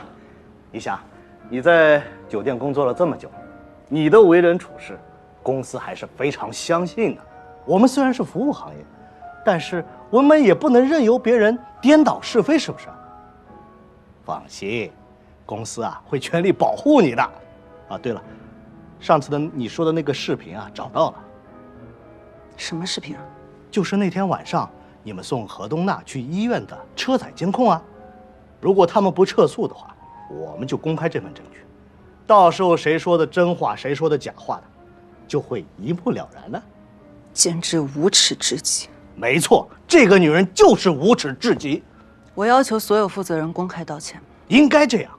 前段时间啊，他们在舆论上散布谣言，这对我们公司还有你个人造成了很不好的影响，应该道歉。宁总，我的意思是，需要道歉的人是你。我？你利用职权让公司的员工在法庭上做伪证，藏匿证据，颠倒黑白，甚至勾结原告方让公司的声誉受到损害。你的行为更是无耻。瑶瑶，你说话太不负责任了。你不要以为你做了这么点事情你就了不起了，你就可以胡说八道。我说过的话我负责到底，你做的事情你敢负责吗？不光如此，你放任 VIP 客人对服务员性骚扰，甚至打压投诉的员工也必须要公开道歉。你简直太过分了！这个是我的辞职信，在我没有接到你以上公开道歉之前，公司对我的所有嘉奖我都不会接受。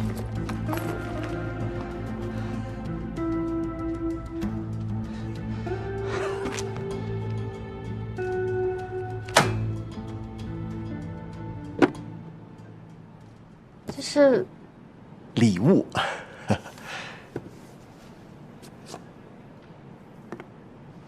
这是老板娘今天早晨啊专门让我为你选的，秦律师，你知道吗？这可是合伙人才有的待遇啊！这给我的，真的是你的，车就停在咱们地下车库的车位上了。还有这个，这又是什么呀？这是唐总跟金总的一点小意思，卡里有10万块钱。不行，等会儿，这到底怎么回事？你不说清楚，我可不要啊！这个。不，秦律师，这是你应得的，唐总对你和你先生的一点补偿。我先生，车是你的吗？车是我的，但不是我开的啊。车是你的，但车不是你开的啊。这个人开的。那司机人呢？司机有急事儿，他留了一个身份证的。你这个驾照已经扣了9分了啊！如果车不是你开的，赶紧把开车的人叫过来，不然的话，这个驾照就要被扣掉了。扣掉？赶紧联系。我联系，我杀了他的心都有，我联系不上啊！现在你是不是应该先去医院呢？秦师在哪里？你知道吧？我不管你们什么办法，让他立刻回来。王杰森评估报告无论怎么写，都不会被采用。你怎么？你为什么这么肯定？这秋千小女儿给我的。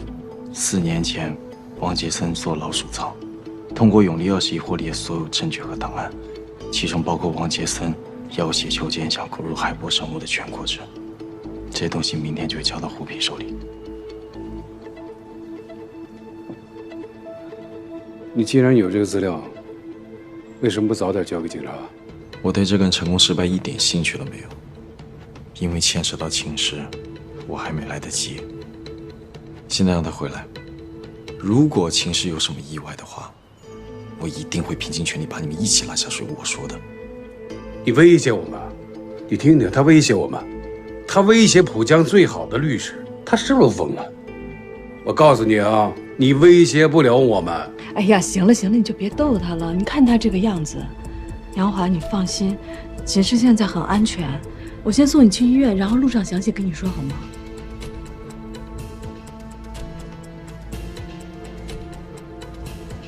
跟秦师简直是绝配。夫妻俩为了彼此，闹得鸡飞狗跳。秦律师，你还有什么想说的？你直说就行。我希望王杰森这个人可以从此在金融圈消失。为什么？你跟王杰森有什么过节？我跟他有一个好大的过节。好，就我手头现在掌握的资料，我现在就可以告诉你，王杰森此生都不会再从事任何跟金融投资有关的工作了。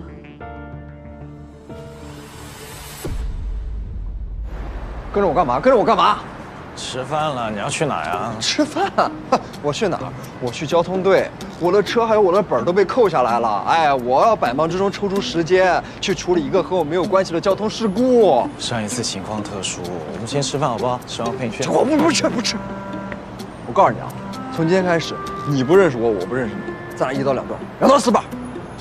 对了，还有，我修车2万块钱，我怎么和我老婆交代？你说。你放心，你修车钱我赔给你。知道。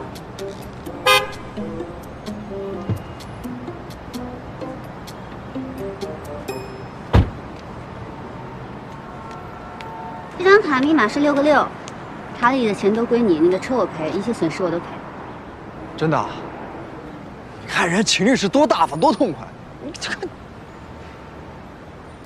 啊，我看看车啊。你干嘛不告诉我你去了杭州？干嘛不告诉我你出了车祸？还有为什么不告诉我你去找了唐总还有金总？这不是我应该做的吗？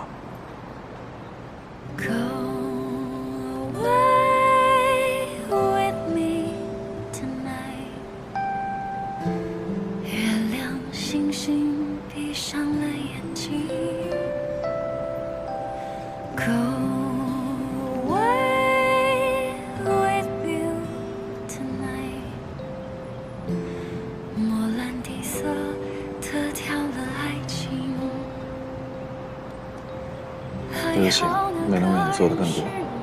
没事，你说的没错，我就是这么万无一失的女人。你知道我为什么这么万无一失吗？为什么？因为有你啊！因为有你，我才这么万无一失。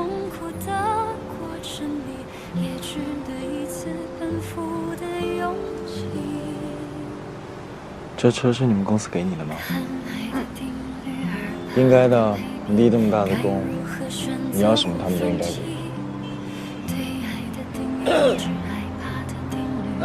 所以秦律师啊，这卡里到底有多少钱？10万。老杨，晚上日料我请客啊，慢慢聊啊。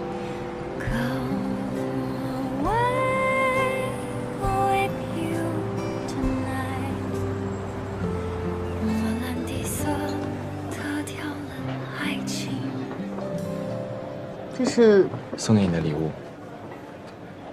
我知道应该给你送包的，只不过我觉得它更实用，希望以后能用这支笔签下更多合同，赚到更多的钱。你送的礼物我都喜欢，但是我尤其喜欢你刚才说的那句话。谢谢。不客气。你的喂养时间到了，多吃点。啊。嗯。那你的喂养时间也到了，来。人家的自我喂养时间也到了。对了，你们律所给你送那么多东西，不光只是因为合同那的案子。我告诉你啊，成语会的企业文化呢，就是不见兔子不撒鹰。他们能在你身上花10万块钱，说明在他们眼里你至少价值100万。胡总已经跟唐总还有金总谈妥了第1轮融资协议了。王杰森这个人虽然无耻，但评估报告写的还不错，所以我现在在成语会可以横着走。你送我的礼物，我应该很快就可以用上了，谢谢。不客气。吃饭，吃饭，吃饭，吃饭。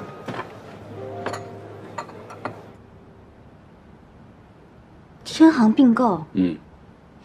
天行原本的并购律师不得力，他们公司的尹总啊，跟梁律师关系不错，梁律师特意推荐了我们。这个案子由我来负责啊？以你为主，团队你自己选，到时候老金和大陈都会协助你。这个并购案，我们律所拿的是固定费用，但是天行已经同意，如果我们能够促成他们与心仪的战略伙伴合作，我们将额外得到并购合同价的1%作为奖励。怎么样，秦律师？这个案子有信心做好吗？不是有没有信心的问题，是我一定会做好的。不过金总，我有一个小小的请求。什么请求？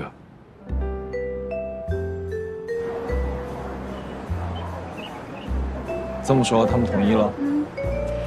只要我能办好这个案子，合伙人就是囊中之物，到时候筹备了2年的计划也可以实现。恭喜你。谢谢，晚上家里见。走了，拜拜。秦律师，拜拜。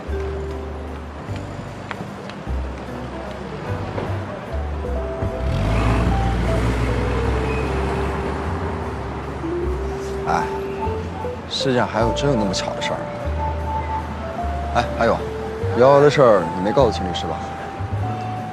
哎，我真想特别问你一个问题啊，如果是秦律师和111两个人单挑，帮谁啊？啊？哎，你和我说，我不告诉他。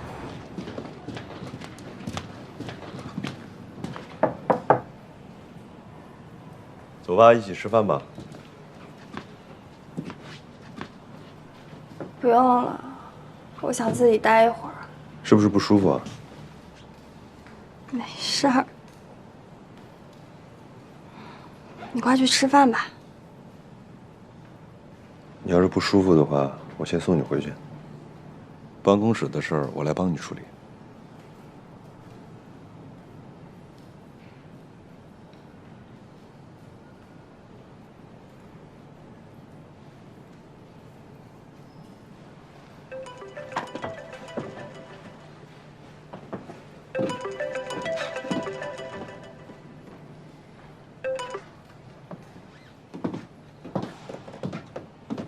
喂，半个小时以后来我办公室开会吧。开会开什么会啊？天航酒店的并购案呀，我希望你来做我的联合律师。行，我知道了，一会儿见。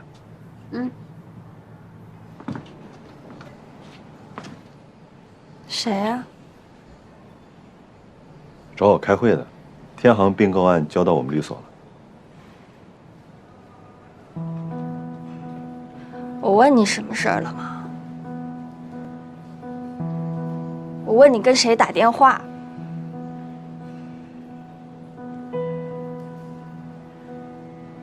情诗是吧？你们两个互相帮助，互相提携，好有默契啊！菲菲，我先送你回家。你昨天去杭州了是吧？是去英雄救美的。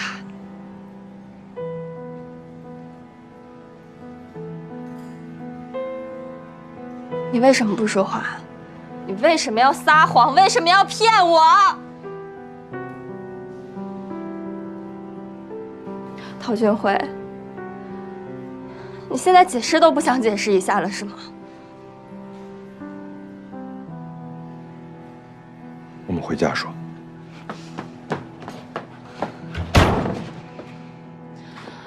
我不想在程宇辉待了，我现在给你一个机会，你跟我一起走。你现在马上辞职，你自己创业也好，去我爸的公司也好，我保证不会比现在差。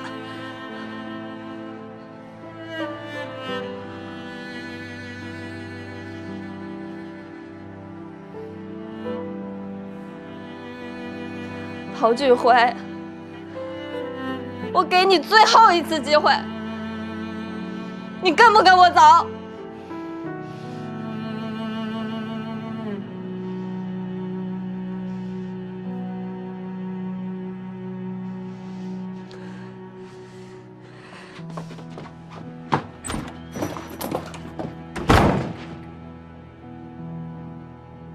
你不参与这个案子，你确定？我确定。你有病吧你？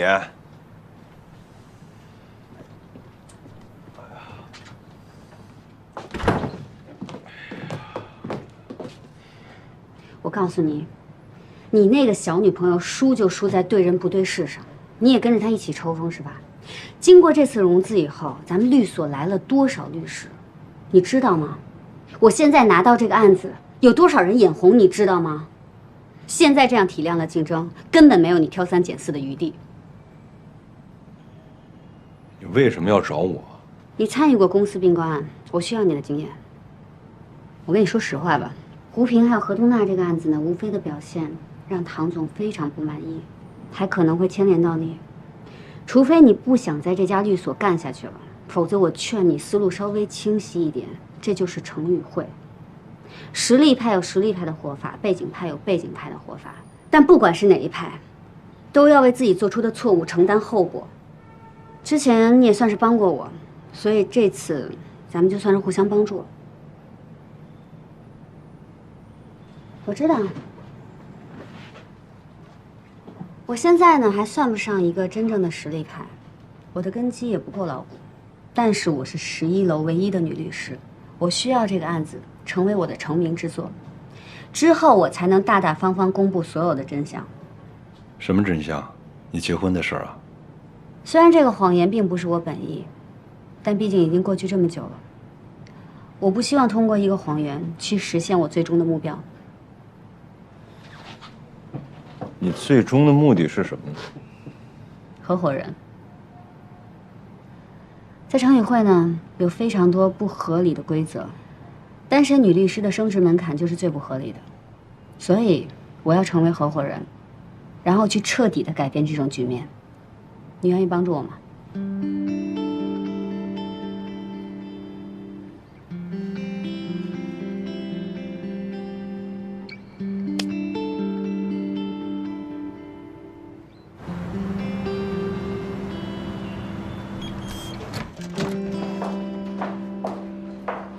哎，菲菲，今天怎么这么早就回来了？菲菲，怎么了？菲菲，哟，这怎么回来就睡觉啊？啊，怎么了？菲菲，妈妈今天接到电话，说房子装修的差不多了，你什么时候跟俊辉去看看呢？啊？怎么了？不舒服啊？妈，我特别累，能别烦我吗？我想睡一会儿。哦，好好好，那你先睡，宝贝儿啊，有事叫妈妈啊。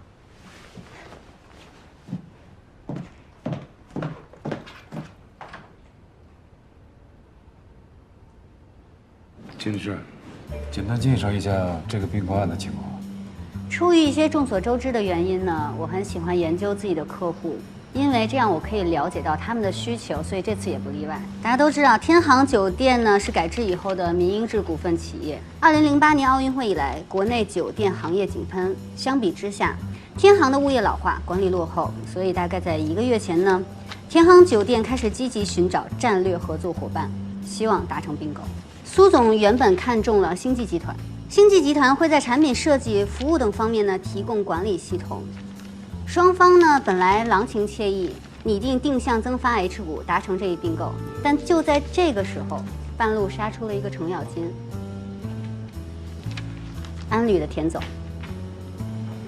这个田总本来就是从天航出来的人，他呢以前在苏崇发手下，但是因为理念不合，所以被排挤出了管理层，然后到了安旅，受到了重任。所以说，天航集团故意输掉这场官司，不仅仅是不想支付解约金给瑶瑶，同样呢，想降低自己的股价，让星际低价入股。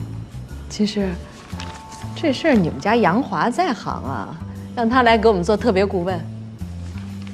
他呀，他之前那个脑袋撞了，变笨了，不聪明了。哎呦，不行不行，他就是撞10次也比我聪明啊！你总，还有其他的方法？什么方法？解铃还须系铃人。瑶瑶已经协助警方抓到了原告，这正是一个好的机会，我们可以加以利用。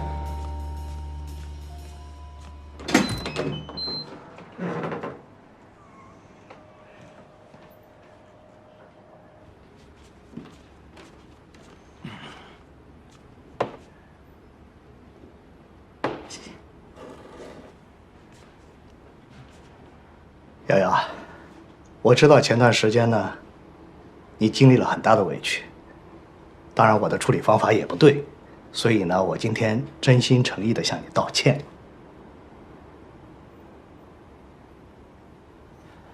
姚经理，尹总前天在高层会议上主动做了检讨，还为你申请了奖励，10万元奖金。不光这样啊，尹总还在大会上倡导全公司的客户部全都要学习你的事迹。这都是我应该做的，不值得这么大张旗鼓的宣扬。哎，你就别谦虚了，公司还决定啊，将管家服务重新作为特色服务推出。你来做带头人，自己挑选组员，统一由你来培训。集团考虑啊，要做高端公寓管理，高端公寓执行管家式服务。我们非常需要像你这样的人才哦。哎，对了，我告诉你个更好的消息，何东娜撤诉了。不光这样，他还愿意向所有的媒体啊澄清之前所有的纠纷都是误会，并且啊向你当面道歉。是啊，姚经理，到时候呢我们会召开记者招待会。记者招待会上，尹总会不会公开道歉？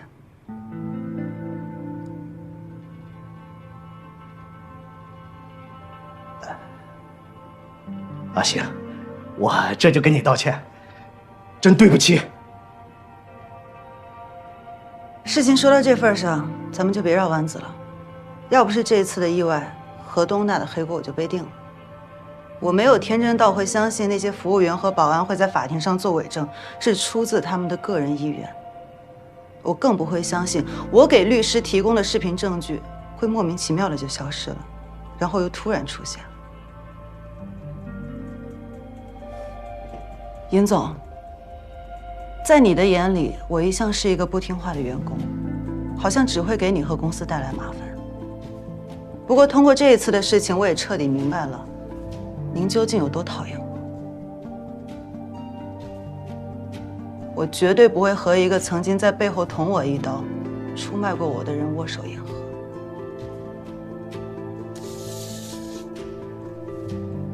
有些东西呢，是钱买不到的。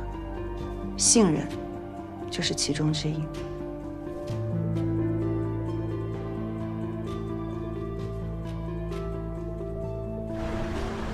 尹总，如果你真的想留住我，我倒是可以给你一条路走。你说，什么条件都可以商量。我要你引咎辞职。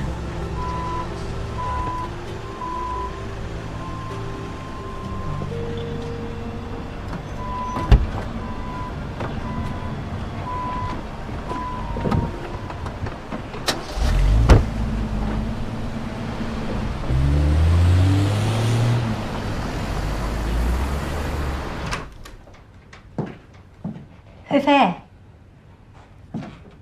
菲菲，菲菲，俊辉打来电话说你手机关机了，来，快接一下，快点儿，菲菲，快点儿啊！啊！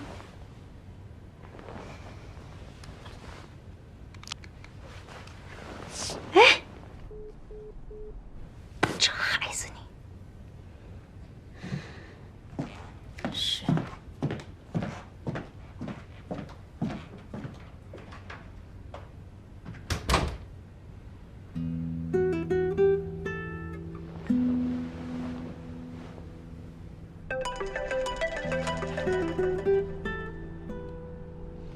喂，阿姨。俊辉啊，不好意思啊，我刚才不小心挂断了。菲菲在睡觉，怎么叫都叫不醒。菲菲没事吧，阿姨？没事没事，我已经看过了，她不发烧。俊辉啊，你跟菲菲是不是闹别扭了啊？没有。菲菲脾气是不太好，她要是做的不对，你告诉我，阿姨批评她，好不好？年轻人在一起吵吵闹闹的很正常，有事别憋在心里，说出来就好了。啊，我知道，阿姨。阿姨，我这边有事，先挂了啊。好，好，好，你先忙，你先忙啊。哎，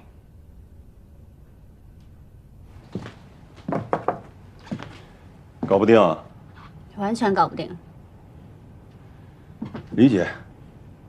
哎，这天行的尹总蠢得不可理喻啊！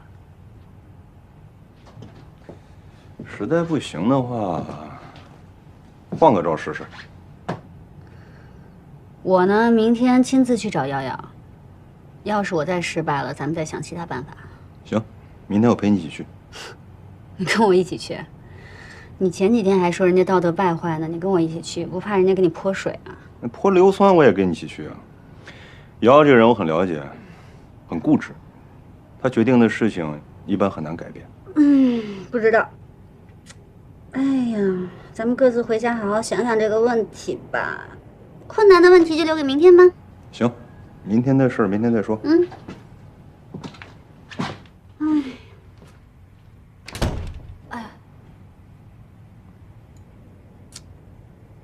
嗨，小薄荷。你要见谁？你这么激动干什么呀？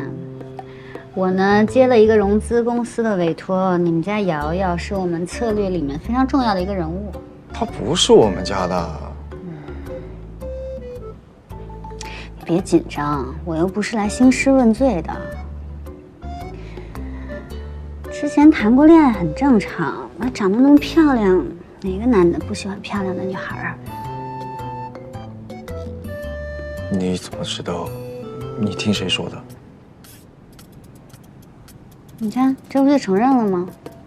你这个人就是藏不住任何的秘密。不可能，这种事情一定要经过当事人的叙述。如果你没有听过，你以为你掌握的信息全都是你的偏见，或者说偏见带来的误判。好，那我本着科学严谨的态度再问你一遍，你们俩是不是谈过恋爱？我跟瑶瑶是从小一起在弄堂里长大的，但是谈恋爱是考进大学的时候，分手原因也都是我的原因。那个时候不懂事，分手以后我们就再也没有联系过了，直到前几天我们在法庭那才重新遇见。那你上次干嘛骗我说你们是发小呢？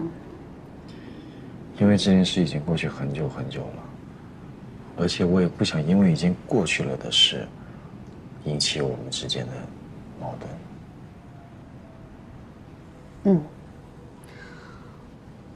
觉得那你就承认呀。我觉得谈恋爱很正常，谁没谈过恋爱呢？而且你就要说出来呀，说出来这样大家才好交流呀。你觉得呢？我看起来像是那么小心眼的人吗？真奇怪。那我现在大方承认了，你开心一点吗？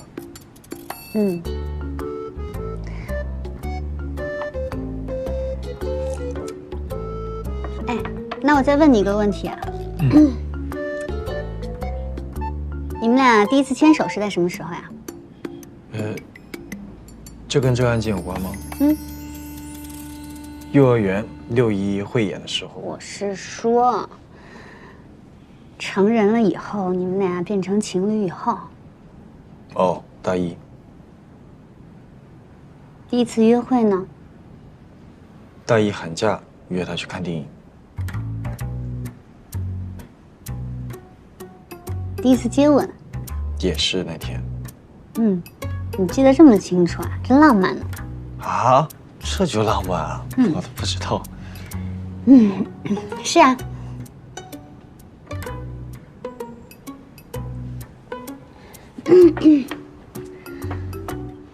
那我在最后问你一个问题吧。如果现在你可以自由选择的话，你会跟瑶瑶复合吗？还是实话？是啊。我觉得你这个假设不成立。因为时间是不可逆的呀，就算有平行时空，我也不可能控制到那个时空的我的决定啊，对吧？咱们现在不聊平行时空，就聊此刻当前我面前这个你，你的个人意愿，如果可以自由选择的话，你会跟他复合吗？聊这个也没有意义啊，不可能的事情啊，不可能的事情我们去讨论很无聊哎，你觉得呢？对吧？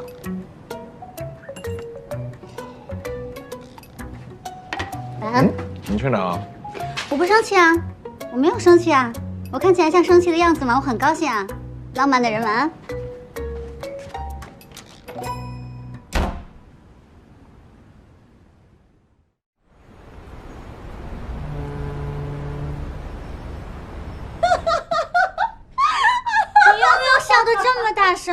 可以了，可以了，可以了。哎呀，哎，我真的对你们家杨华是彻彻底底的服了。我也是。哎，你跟他翻脸了吗？当然翻脸了，肯定翻脸。我跟你说，我从昨天晚上到现在，我一个字儿都没跟他说。哎，大哥倒好，更气人。早上起来跟没事人一样问我说：“咖啡要不要喝？要热的还是要加块冰啊？”我看他长得跟块冰似的，假冰。哎呀，好了好了，别在我面前花式秀恩爱了。你们俩呀，就因为孩子不在身边，所以还跟新婚夫妇一样。去，好好工作。等晚上吃饭的时候，我替你好好敲打敲打他。晚上吃什么饭啊？到时候你就知道了。带上杨华早点过来。提起他我就生气。桃子，晚上聚会别忘了，无论如何一定要来啊！我们辩论队好久都没有聚了，大家都想你。哎，桃子来吗？桃子来，我肯定来。哎，能带家属吗？带什么家属啊？好不容易能有个名正言顺的机会出来了。哎，谁都别带啊！不带家属，我女朋友不让我去。马上走。看什么呢？笑这么开心。咱们辩论队今天晚上聚会，这次人到的特别齐，要不要一起去？一般这种同学聚会混得好的才去，我就不去了吧。不是您都顶流了，就别谦虚了。我是觉得我去啊，肯定给这帮男的压力。你说我去了，他们怎么聊女人啊？怎么聊自己成就感啊？怎么吐槽自己老婆呀？不怼他们对不起我自己，怼他们胜之不武，没意思。你美，你说了算。今天下午我约瑶瑶2点半。有方案了吗？没有，你呢？有一点小灵感。行吧，路上说吧。好。我们是不是在哪见过？咱们之前在律所见过。没想到你也是程宇辉的律师。廖经理，我们这次来。陶律师，秦律师，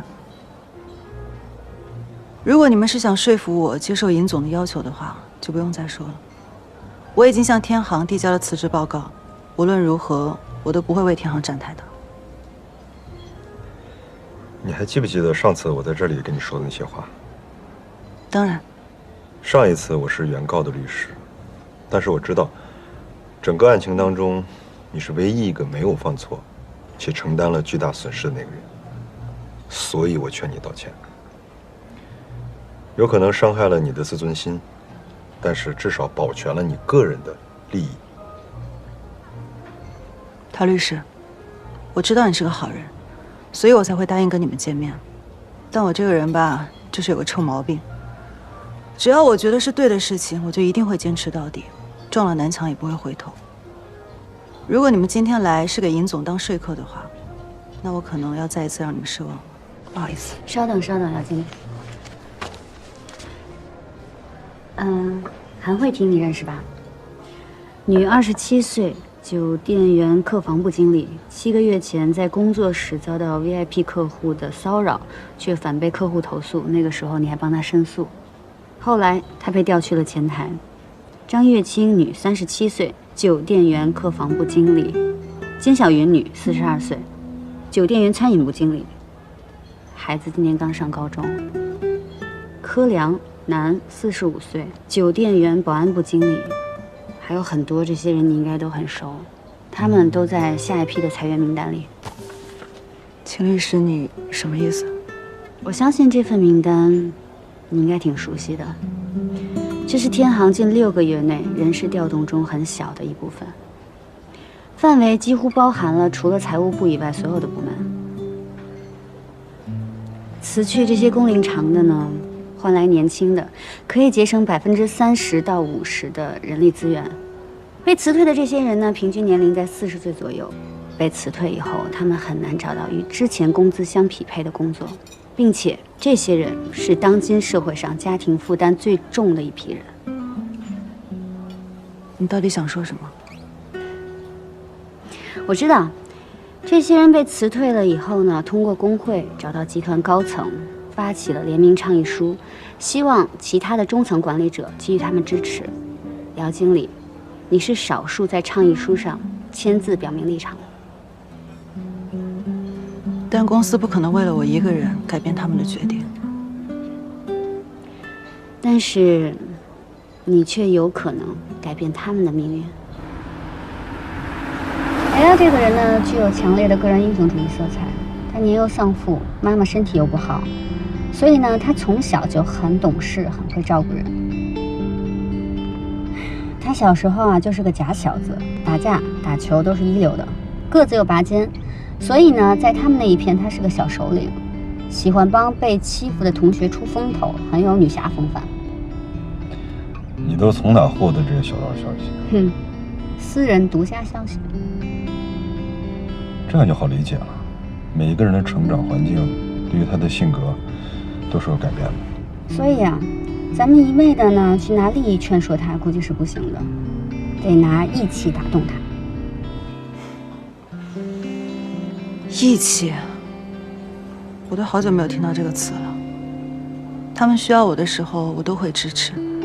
可我需要他们的时候，他们的义气在哪儿？我知道，每个人都有说不出的苦衷。可能他们觉得当初我帮他们就是举手之劳，但他们要是帮我的话，就要付出很大的代价。我理解，但是我不认同。没有人天生就必须要帮谁的，就像你们律师，也是收了钱才会替别人争取利益。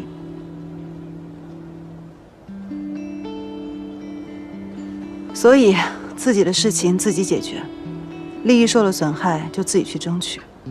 如果一个人都放弃保护自己，整天就期盼着别人施以援手的话，会不会也太天真了？我不认为靠义气就能打动瑶瑶，她一路奋斗到今天，全是靠自己一拳一脚打拼出来的，所以她眼睛里揉不了沙子。她现在和尹总之间的矛盾几乎是不可调和的。哎呀，老派的男权思维领导，碰上瑶瑶这样强势的女强人，简直就是天敌。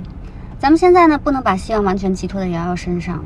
如果能劝得了她，那还好；如果劝说不了的话，我估计她自己也别想全身而退。我的白衣骑士计划进行的怎么样了？除了安旅，还有2家集团对天航酒店都很有兴趣，正在秘密的接触。最有希望的应该是那个南洲集团。听说南洲集团的蒲总跟苏崇发是好朋友，他们以前一起在大学进修的，私交关系非常好。所以，如果南洲集团能跟天航一起对抗安旅的并购，安旅失败的可能性是很大的。他们什么时候能谈妥条件？最多1个月。姚经理只需要最多1个月一期的配合，这1个月无条件的配合天航所有的宣传，为并购营造最好的条件。1个月后，姚经理，你想辞职就辞职，不想辞职的话，我们也可以为那些被辞退的员工争取更好的违约金，并且改善集团内部对于女性员工不是那么友好的工作环境。这样做的话，并不违背你的本意，还可以施惠于人，何乐而不为呢？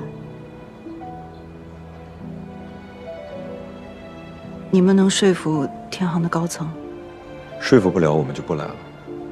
我们既然提出来了，就一定能做到。这也是我个人给你的承诺。你为什么要帮瑶瑶？为了顺利推进这案子进展。别以为我傻，瑶瑶是挺漂亮的，别说男的喜欢她，我作为女的我都喜欢她。要不人家是杨华的前女友，你不觉得你俩挺像的吗？我们俩哪儿像了？我说的是外在，不是内在。你们都是那种特别独立、要强的女人。哎，等等，我本来觉得独立要强是褒义词，但听你这么说独立要强的女人，我就觉得你在损我。因为我觉得女人的本性就不应该像你一样强悍。这个我不同意啊！我觉得每个人的天性不是自己能决定的。如果生活对我很温柔，我必温柔回敬他；如果生活对我下手，我肯定大嘴巴子抡回去。这事儿不分男女。能打过吗？打不过怎么办啊？打不过跑呗，在哪儿跌倒的就在哪儿休息，养精蓄锐，卷土重来。行，没白活。哎，我还有个事儿问你，不太明白。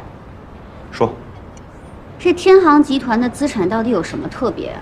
为什么这么多人打破头的抢？智慧物联城知道吗？不知道。那边有一个规划，将打造全球新能源最大供给的新能源物联城，它是未来城市的一个雏形，将会大量采用机器人、AR 和 VR 技术，而且会入驻很多的企业和高素质人群。天航集团的4个物业酒店就在这个区域范围之内，前途会非常的乐观，而且胡平也参与到其中。确定了吗？现在还是论证阶段，但是一旦公布，天航的股票至少翻一番。问完了吗？明白了。没问题了。谢谢老师。同学聚会你不去了？我跟你去同学聚会不合适。我今天呢有一个特别重要的事情，如果结束的早，我去找你们。行，我先走了。拜。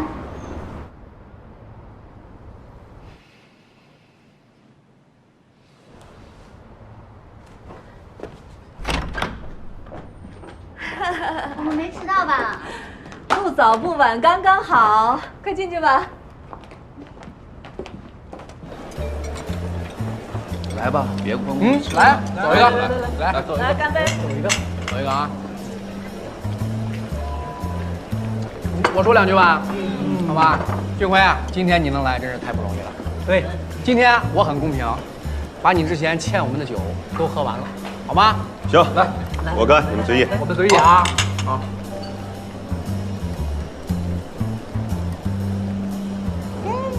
好，就这样。不愧是当年咱们的千杯不醉啊！再来一杯。哎，你几回？你还说是队长呢？你还？别说吧，自罚一杯。你自罚，你必须自罚一杯。哎，我们随意一个啊，我们随意。哎，这儿。今天大学同学聚会，你想来吗？我可以带你逛逛画展。你干了呀你？你就给我眨眼神了又。你忙什么呢？好了，最近开了个小公司吧，还行，没赔什么钱。哎，咱们是7、8年没见了，你呢？有那么长时间吗？差不多。上回咱们节目。身体如果还是不舒服，就别勉强。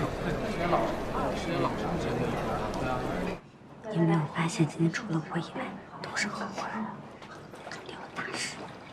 好了，去吧，咱们落座吧。哎，好的，好的，好的。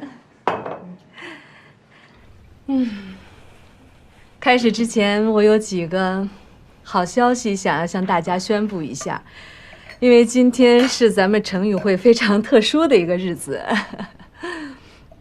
第一个好消息，胡总已经答应对我们律所进行投资，总量3个亿，首批3500万很快就会到位。这项融资将会用于我们在日本、韩国还有新加坡等亚太地区开设律所。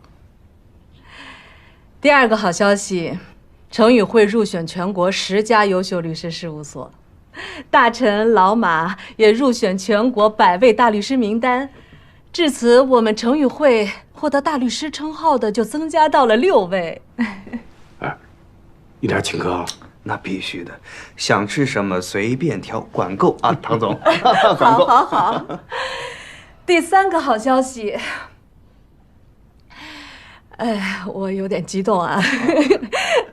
我要向大家隆重的介绍，城语会迎来了有史以来最年轻的合伙人秦诗秦律师。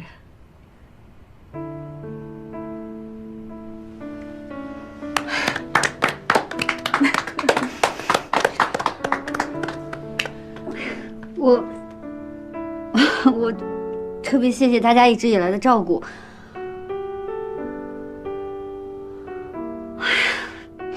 我现在，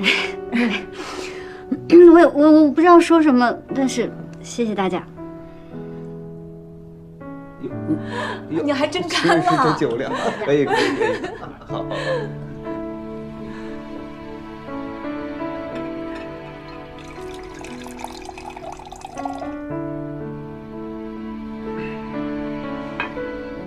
别的话，我就不多说了。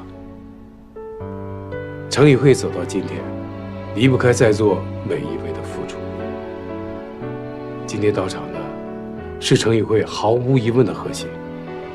古人云：“修身治国平天下。”我说不上有这么大的志向，但有诸位携手并进，是我三生有幸。哎呀，来，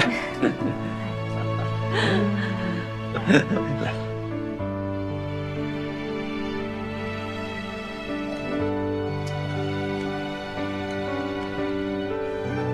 恭喜你！我在做梦。当然不是了，这是你应得的。谢谢你，因为有你，才能有这一天。谢我干什么？这是你的成就，没有谁你都能走到这一步。谢谢你。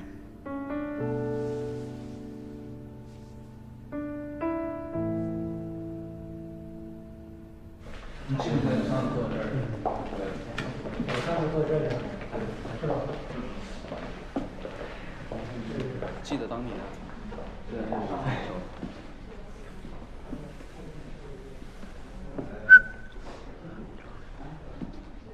想谁呢？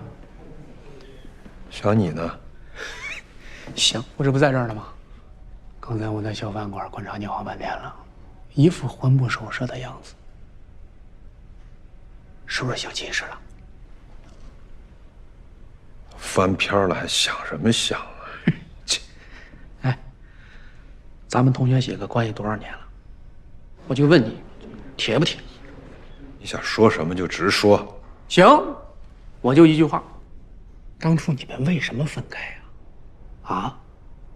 哎，真的，当时你俩在咱华政，那是一大传奇啊！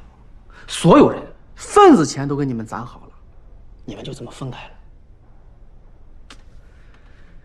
你真是让我们情何以堪呐！我们接受不了这个现实啊！都过去了。今天我非得问出一所以然来，我这手机里是不是有亲事？哎，你能不能别闹啊你？认真了啊！哎，同学们，你们谁有咱们秦氏的电话？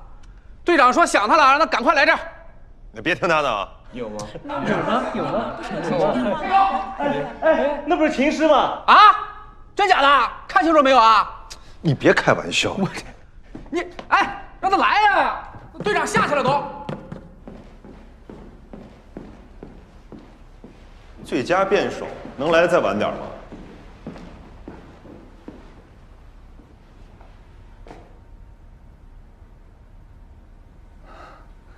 菲菲，你怎么来了？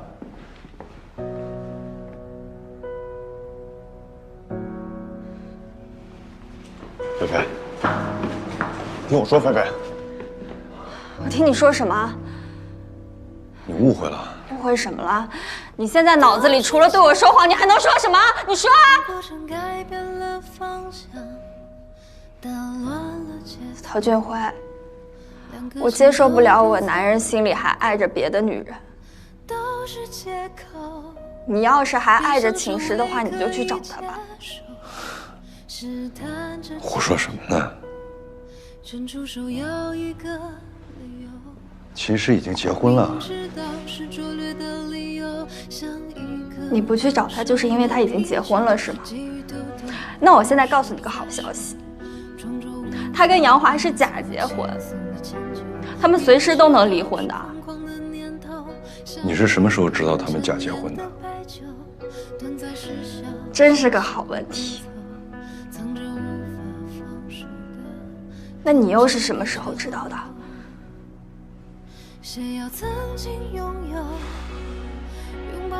你们做不了的决定，我替你们做了。看看唐总知道这件事会怎么说。菲菲，菲菲，你听我说，菲菲。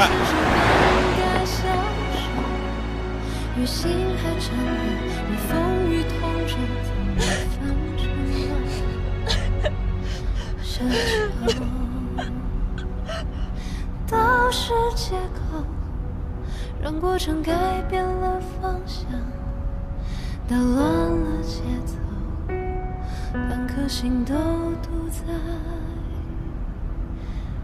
路口。快掐我！快掐我一下！掐我一下，杨华！掐我！这是真的，这不是梦。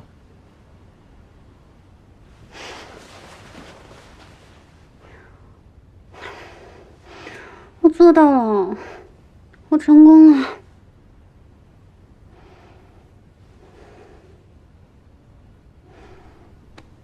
我想，等于现在就把真相告诉金总。考虑好了？考虑好了。我没考虑好。我跟你说说我的看法。嗯。在我今天看来，金总跟唐总兴致都很高，而且新陈宇会引来一个快速扩张通道，他们对于人才需求都是很高的，所以现在是最佳时机。就算他们因为你的欺骗和隐瞒而生气的话，从大局上来说，他们原谅你和接受你的概率很大。那如果他们不接受呢？一个人如果认为自己做的事情是对的，那他心就会获得无穷大的力量。那么如果你害怕了，你就要问问自己，你做的是对的事情吗？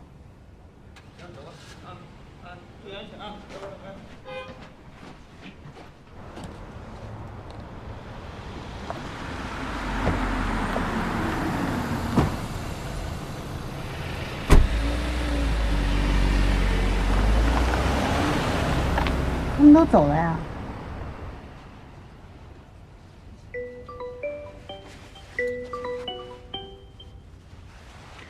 喂。其实你听我说，你隐瞒婚姻的事情千万不要承认，不管谁问你，怎么问你，哪怕给你证据，你都不要说。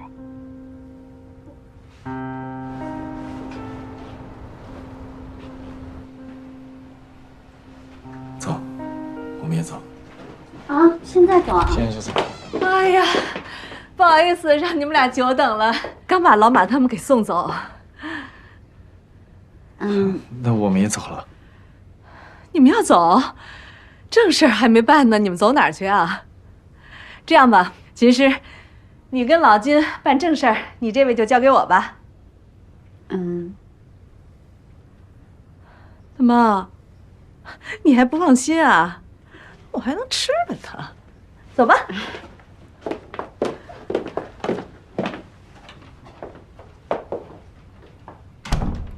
坐吧。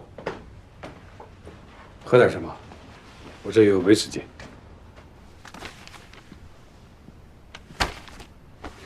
没事儿，我今天已经喝了挺多的了。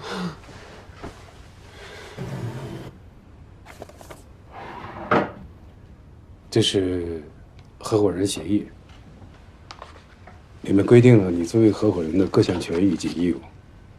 关键的几条内容，我都给你标注好了。包括财产份额、保密条款、终身条款等等。协议签字生效期后的7个工作日内要交纳50万人民币的出资金，没问题吧？没问题。岁数大了，真的经不起折腾了，以后还得多依靠你们这些年轻人呢。唐总说笑了，40岁女人才最美的开始。哎呦，这话我爱听。我都是奔5的人了。阿姨，哎，你把那剩下的火腿拿过来，我还想吃呢。哦，好的。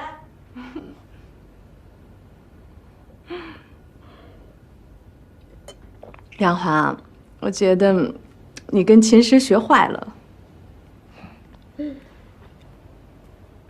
好，放这儿。梁华，我有一个关于投资方面的问题，想向你请教一下。请教不敢当，不过也不是所有投资我都了解。你跟我还谦虚什么呀？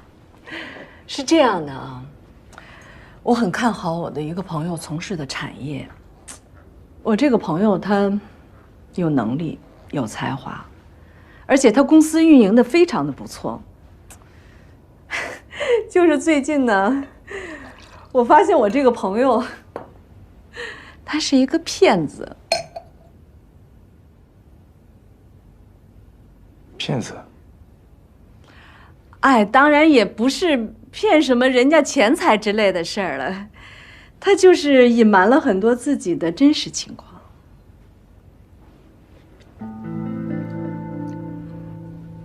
比如说，比如说学历啊、履历，还有跟一些高层领导的关系，都是假的，包括他的婚姻状况也是假的。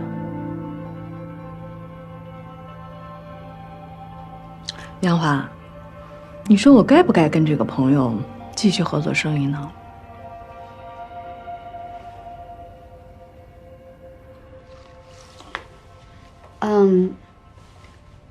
那我现在签吗？先别着急。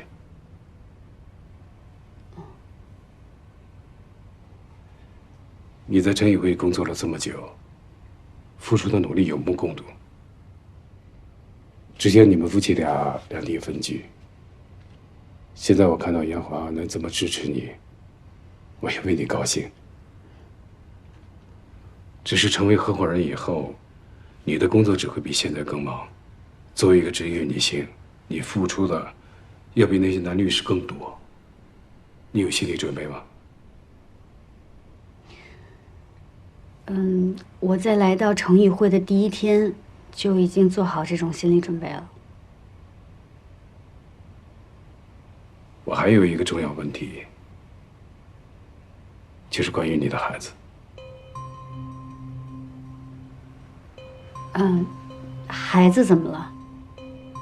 你知道，陈宇辉最初就是一个夫妻店。一辉是一个非常出色的律师。35岁之前，我们是坚定的丁克夫妻，就像卞律师一样。直到一辉病了，医生说他可能永远都做不了母亲。一辉这个人你是知道的，他太要强了，自己选择不要孩子和被迫不要孩子是天差地别的两件事儿。所以我们经过了很多，才有了现在这两个孩子。之前一慧姐多少跟我说了一点，但她没有告诉你，孩子出生的第1年，我们几乎要离婚。那时候一慧没有办法同时适应律师和母亲两种身份。当她应酬客户的时候，她觉得自己是一个糟糕的妈妈；而当她照顾孩子的时候，她又觉得自己是一个糟糕的律师。最后不得不2选1。从她的身上，我看到了女性的毅力、坚强，以及作为一个母亲的伟大。但同时，我也意识到，在孩子和事业只能2选1的情况下，极少有女性会选择事业。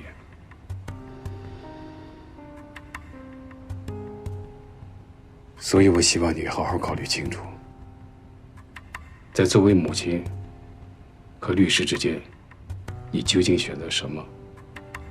能不能承担这种选择的后果？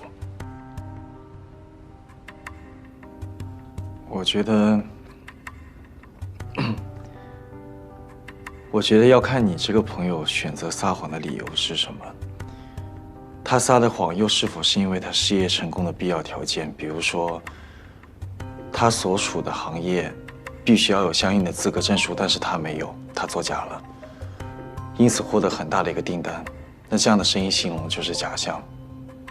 但如果说他只是仅仅因为了避免更高的社交成本和信任成本，还有他的事业没有因此获利，我觉得这样的生意还是可以继续合作的。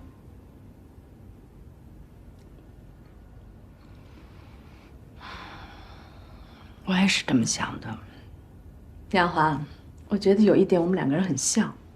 你看啊，你每天是跟金钱打交道，我是跟法律打交道。我们都是需要保守谨慎的。其实让我们交出信任并不是一件容易的事儿。你需要数据支持，我需要真凭实据。什么样的真凭实据？我就跟我那个朋友说哈，我想跟他合作一个大项目，在他公司投资一笔钱。但是我是有条件的，我把这些条件和投资意向全都白纸黑字的写下来。当然，这些条件都是他不具备的，是他一直隐瞒我的。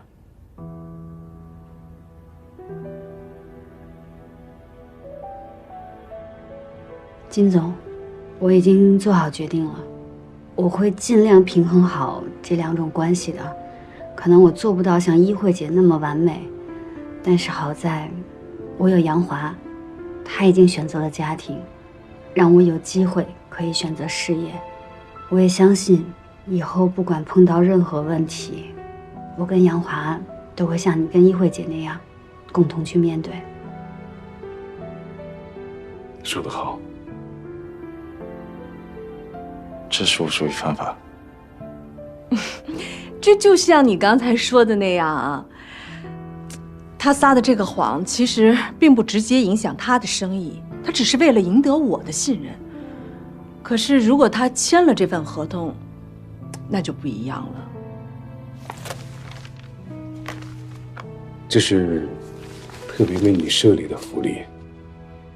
我们诚饮会以人为本，并不希望员工牺牲家庭来成就事业，所以依慧跟我商量过，决定在你的合伙人福利里单独为你提供一些补助。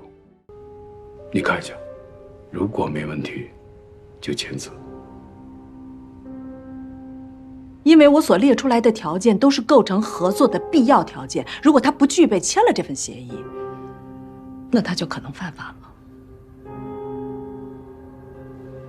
唐总，既然你们是朋友，难道不是应该坦诚相待，坐下谈更好吗？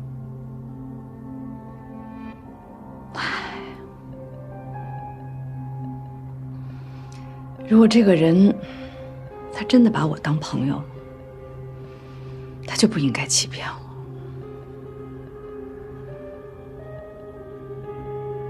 一个成年人要对自己所有的言行负责，你说是不是？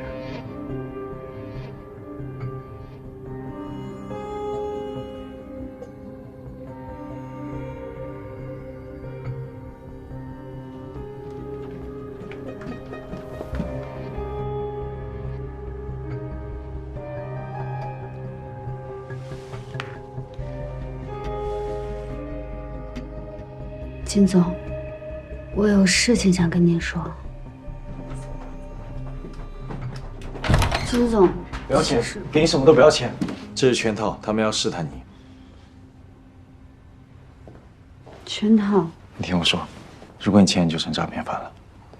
金总，秦律师是一个好律师，他为你们律所付出了这么多，是你们律所规矩太过苛刻、太不公平，所以他才会。杨华，你听我说，他们都知道了。我知道。你知道？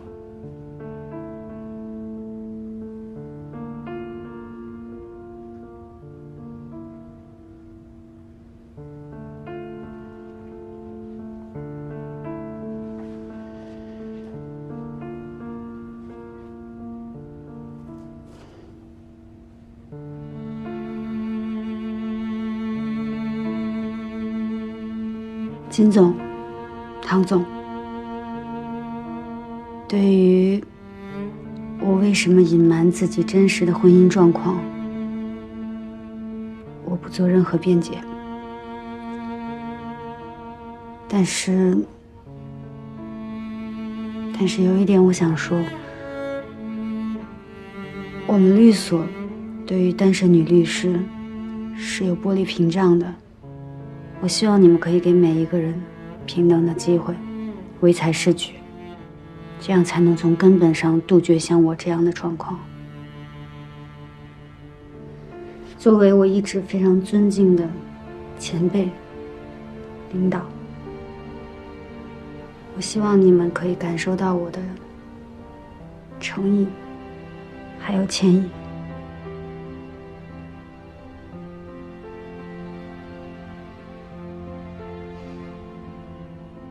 你还好意思教训我们？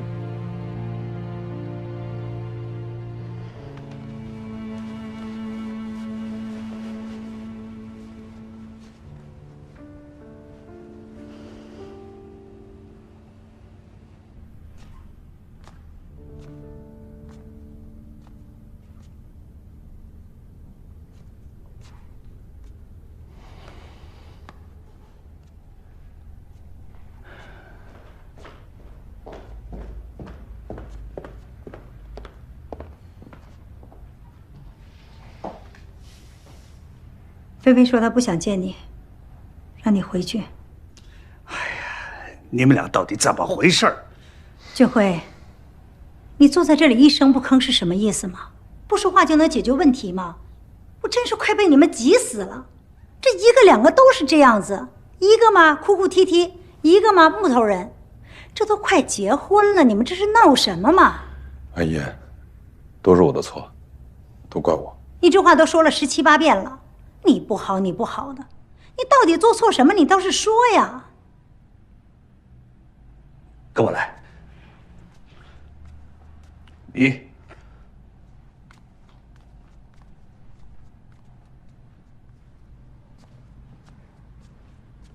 是不是为了别的女人？下面我要跟你说的呀，就是两个男人之间的对话。你是个很优秀的年轻人，如果放在30年前，我完全相信你可以做得比我更好的成绩。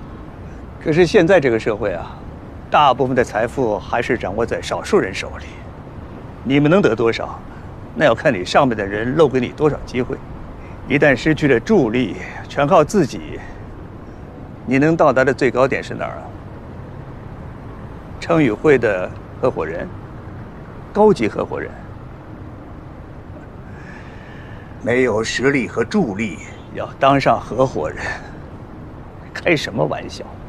你就是自己开个小律所，最多也就是接点芝麻绿豆小案子。如果你要想接大案，要有人脉，你有吗？西梅创立到现在已经25年了，我的计划是等到它成立30年的时候退休。俊辉啊，好的感情可以让一个女人快乐一辈子，但是要让一个男人快乐一辈子的，就不只是感情了。知道是什么吗？事业。我总以为你是个聪明人，聪明人要懂得权衡利弊，要知道舍取。你听明白了吗？吴总，我明白。也许菲菲不是你这辈子遇到的最优秀的女孩，但她一定会是最真心待你的。不要伤害她，更不要辜负她。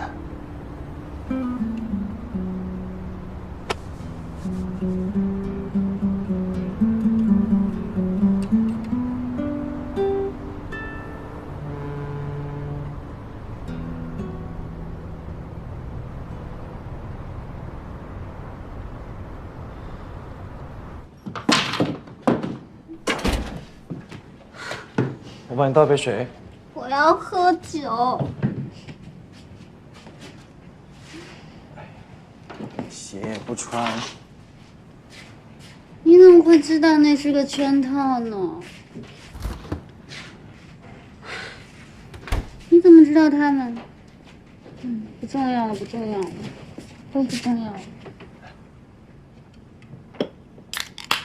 那你觉得金总、唐总后面会有什么计划？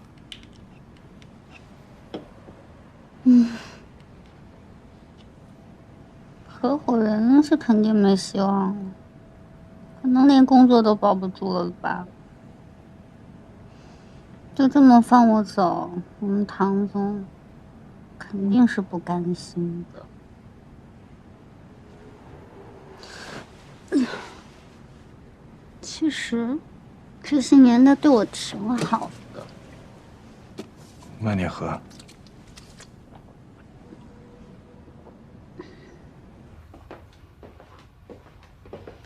我凭什么就算了？他也不出去打听打听去，看看哪家律所的老板会对员工这么掏心掏肺的。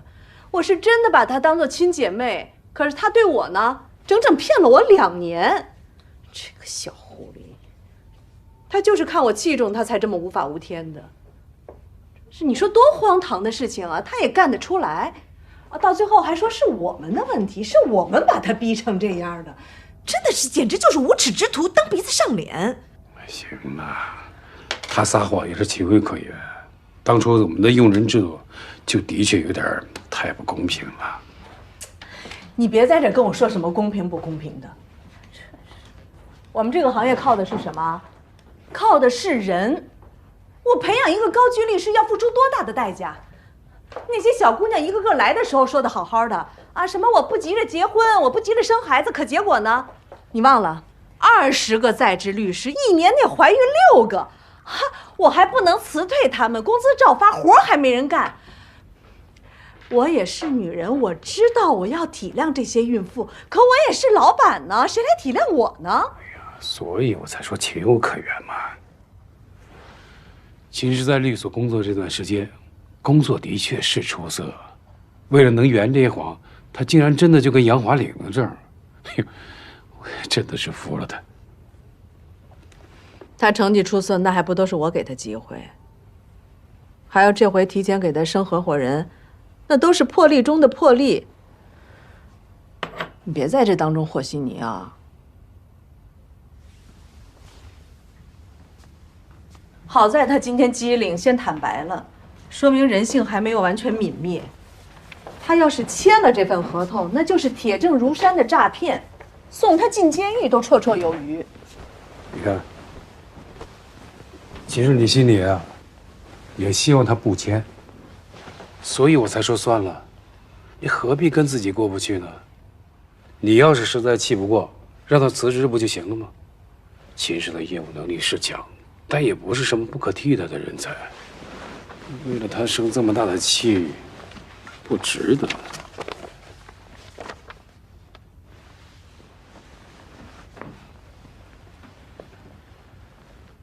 辞职，想得美。别生气了，为了这事儿多长几条皱纹，这太不值得了。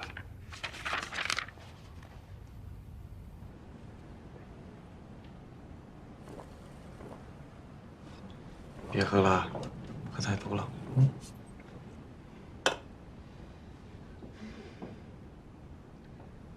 金总当时拿出那份合约的时候，其实我是特别想坦白的。当时我脑子里面有2个声音，其中一个声音是你让我审视自己的内心；另外一个声音不重要，他让我审视自己的前途，让我不要说。我当时真的是天人交战，但是最后你赢了，你知道为什么吗？因为关键的时候，我想到了一个人。谁呀？我想起来我哥。我之前跟他坦白了，说我对他撒谎的事情。他骂你了吗？说他很心疼我。他说我可以不用那么要强，不用那么努力。可是我从小就看着我妈，我就知道我不能做弱者，弱者就是会被欺负。我要加强，我要努力，我要做20%，我不能默默无闻。可是，在那一瞬间，我真的动摇了，我真的不知道自己的真心是什么了。王华，刚从学校毕业的时候，我在律所做实习生，我跟了一个刑事律师，见了好多好多的犯人，有杀人的、放火的、强奸的，我都见了。他们有大多数人都会说，他们只是一念之差做的坏事。我当时根本就不信，我说不可能，他们这些人就是天生的坏，就是天生的贪婪。但我今天才发现，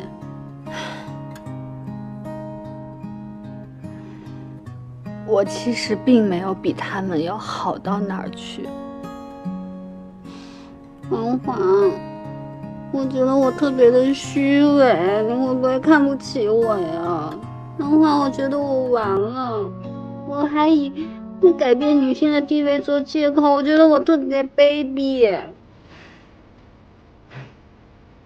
你不会，我知道你在安慰我。我不是在安慰你，我是在作为一个过来人的方式来跟你说。真的吗？你不是唯一一个受到过诱惑、然后窥探自己内心，发现是个软弱还有贪心的。真棒。之前你问我跟瑶瑶的事情，我没有告诉你，跟瑶瑶分手，是因为秋天想我跟他女儿在一起。当时我年少得志，一切都那么顺风顺水，所有大门都向我敞开，所有人都告诉我，假以时日，我一定可以比邱建祥更成功。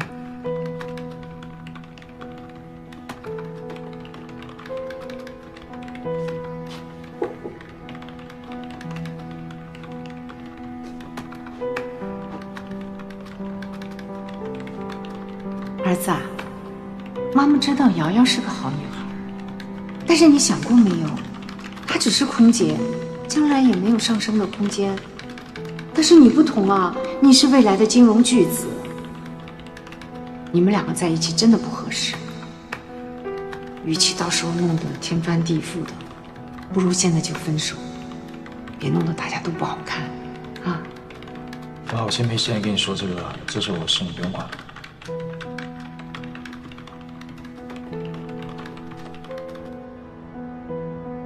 我一再跟瑶瑶许诺，不会离开她，也不会答应邱建祥的建议。可我心里难道一丝一毫动摇都没有吗？我总是说服自己，我还年轻，我才22岁，等当上基金经理再说，多赚一点钱再说。真是虚伪又懦弱。后来，瑶瑶终于无法忍受离开了我，那时候我根本就没有发现，我早就变得面目全非了。然后就出了永利21这件事。我失去了我原本以为属于我的一切，那个时候我才知道，什么天才，什么聪明，在谈心面前一点意义都没有。可是你不一样，你在关键时刻做出了正确选择，检讨你自己的得失，你会因为自己的恶念感到惭愧，说明你是个非常勇敢、善良的人。如果我需要律师，我一定会把所有东西都交给你。如果唐总、金总懂的话，他们就不会让你离开。那如果他们没有这个眼光，那也没关系，咱们就单干。你这么优秀，去到哪里都会成功。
闹钟我帮你关了，多睡一会儿吧。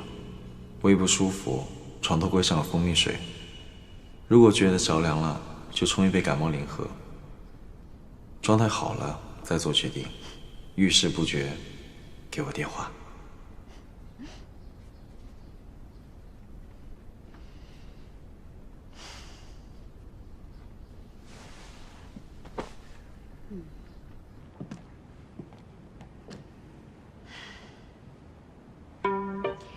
加油啊，秦师！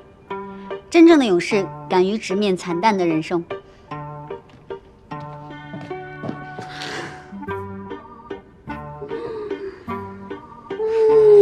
还是做不到。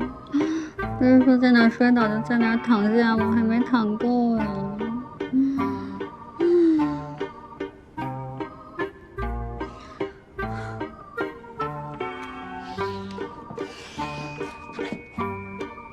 算了吧，你有没有杨华那样在家挣钱的本事，总是要面对的。加油吧。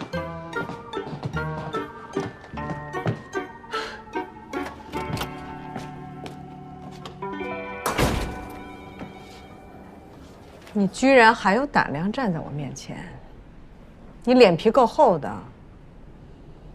姐，唐总，昨天发生了很多事情，所以没来得及说。我知道，我要在您面前亲自跟您承认错误，跟您道歉。道歉？道什么歉？错不都在我们吗？我知道，我辜负了一直以来您对我的期待，对我的爱护。您一直都把我当成亲妹妹一样，那样照顾我、爱我。如果没有您一路的指点，也没有今天的我。所以，我最对不起的就是您。所以什么？无论您有任何的决定，我都答应。您如果不想看见我，我就立刻辞职走人。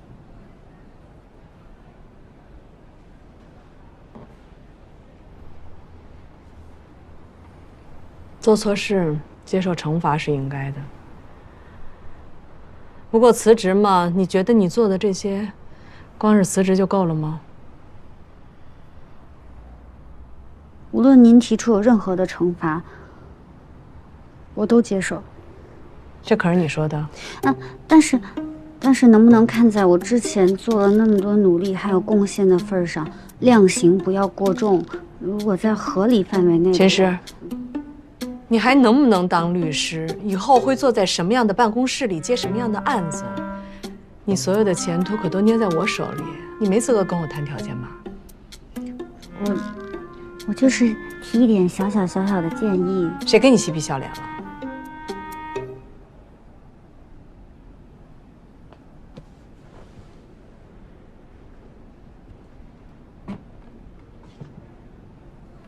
我决定再给你一次机会。等会儿我请客啊，黑糖珍珠双拼。那可说好了，你不能反悔。必须的，恭喜啊！谢谢。乔主任，新员工啊？对，差不多。大家都是同事，以后要互相关照啊。没问题，放心吧，没问题。 OK。秦律，大家好，我叫秦诗，我是新来的助理律师，以后请大家多多指教。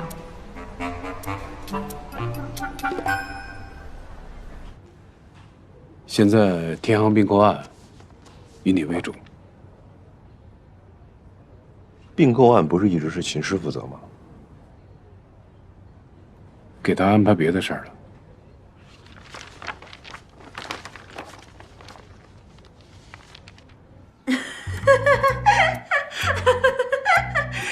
秦诗，你可真是活该，活该！哎呀，我也太可惜了，都没办法亲眼目睹这场盛况，这简直是我这辈子最大的遗憾啊！死老乔，嘴真够碎的。你笑够了没有？笑够我挂了啊！哎，你让我猜一下，你现在是不是躲在洗手间里啊？ 是不是？哼，怎么可能？秦诗，我真是太佩服你的勇气了。哎，要是换了我现在可没脸以这样的姿态重新回到家庭部，我真是自叹不如啊！哎，你不会是还惦记着你的伟大使命，想要改天换地，扭转成语会的潜规则吧？ 是啊，为什么不呢？哎，秦诗，你是不是该好好的查查你的基因了？我严重的怀疑你是堂吉诃德的后代。需不需要我安慰安慰你？中午请你吃个饭，顺便再好好的拍一张照纪念一下，这会成为我很长时间的快乐源泉。我跟你说了，我有客户电话进来了。你还有客户啊？什么客户？哎，喂，喂，你好，我是秦师。你们这帮律师根本就不值得信任，当着我的面简直口若悬河，什么都敢答应，原来是给我挖了这么大一个坑。秦律师，我现在正式通知你，如果天航在3天之内没有把我的人事档案交出来的话，就等着我的传票吧。喂。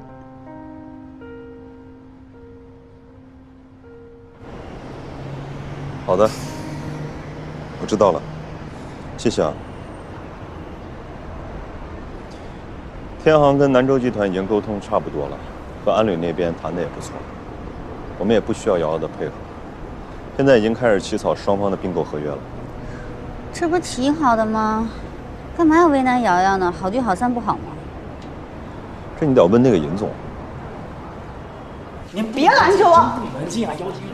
尹志强，你什么意思啊？你凭什么要调换我的工作岗位？前2天让我配合公司的人事你，现在我答应配合了，你又玩什么花样？瑶瑶，你这个人长得漂漂亮亮的，怎么发这么大的火啊？你不要忘了，作为员工呢，就应该遵守公司的规定。凭什么让我去做培训啊？是啊，公司当年可是花了重金送你出国。现在集团呢，需要培养更多像你这样优秀的人才，所以呢，我们决定成立培训小组，你呢来担任组长。作为培训老师啊，还可以有更多的时间照顾家庭，岂不是两全其美吗？不是，这个什么狗屁尹总，他是不是脑子有问题啊？前面还颠颠去找人家，现在直接翻脸不认人。客户部主管变成培训小组组长，这不是变相下岗吗？我要是瑶瑶，我也不干。这个尹总跟瑶瑶一直都有矛盾，要不是因为并购的问题，他也不会去找瑶瑶的。我跟你说，难怪，就是这种缺心眼的人，才会干出故意打输官司这种事情。这种人当领导，下面的员工真是做噩梦。现在咱们信誉也赔进去了，怎么办啊？我们代理的双方并购，其他的跟我们没关系。我觉得呀，以瑶瑶的性格，一定会去起诉，到时候10有89会落到常玉辉，咱们又成反派了。你别摇摇的，你先关心关心自己。我挺好的，不用关心。你为什么不听我的？你不承认不就完了？他没有证据，你知不知道你现在已经错过了一个当合伙人的机会？你为什么总让我听你的呢？这个事儿没你想的这么严重，唐总他就是口头出气，我这个脸皮厚的程度可以申请非物质文化遗产了。你不是一直想当合伙人吗？你知道你当不上最大问题出现在哪儿吗？感情用事，太天真了，傻。好人不一定有好报，太善良了。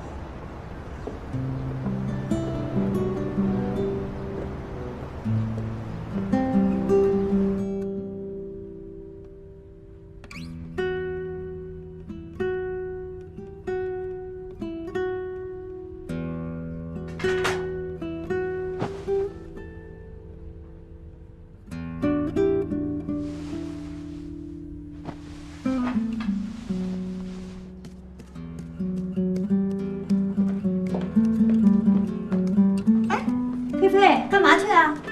上班。哎，饭马上就好了，吃完饭再走啊！上什么班呀？菲菲，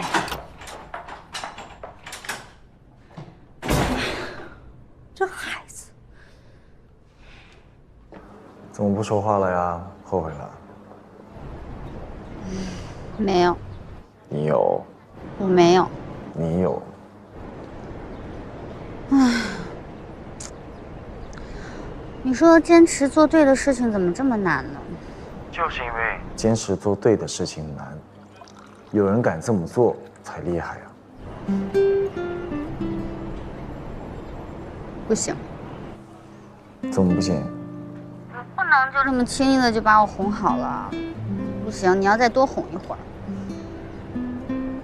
那我如果告诉你天航酒店的并购案不会成功，你会不会高兴一点？那你快跟我说说。你知道为什么天航这么一个业绩一般、资产旧质率又高、企业管理层又差，还有这么多同行来青睐吗？你是想说那个智慧物联城吗？嗯。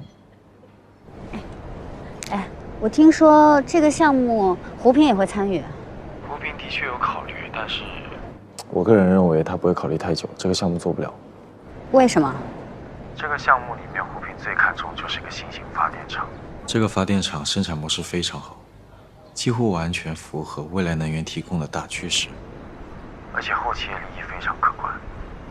但是呢，在新型城区的话，从建设到投放到使用到真正自我循环，需要花费很长的时间。现在全球经济都不好，工厂产能低，办公室的空置率又居高不下，这对一个发电厂来说并不是一件好事。无论片区有多少用户，都必须提供能源。就这一点来看，成本问题非常大。这么说起来，胡平早就应该拒绝这个项目了。那为什么到现在他还迟迟没有做决定？能源的成本价，能源的成本价，这个项目长期来看绝对是个好项目。最难就是如何平抑前期成本过高有可能造成的损失。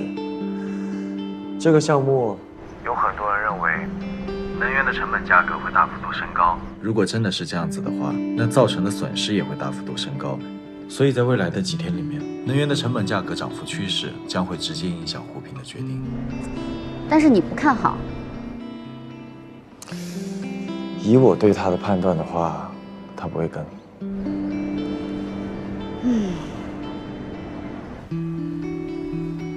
您好，曾主任。是的，我已经有决定了。这次恐怕要让您失望了，不好意思。通知一下杨华，让他到我家里来，我要请他吃饭。好。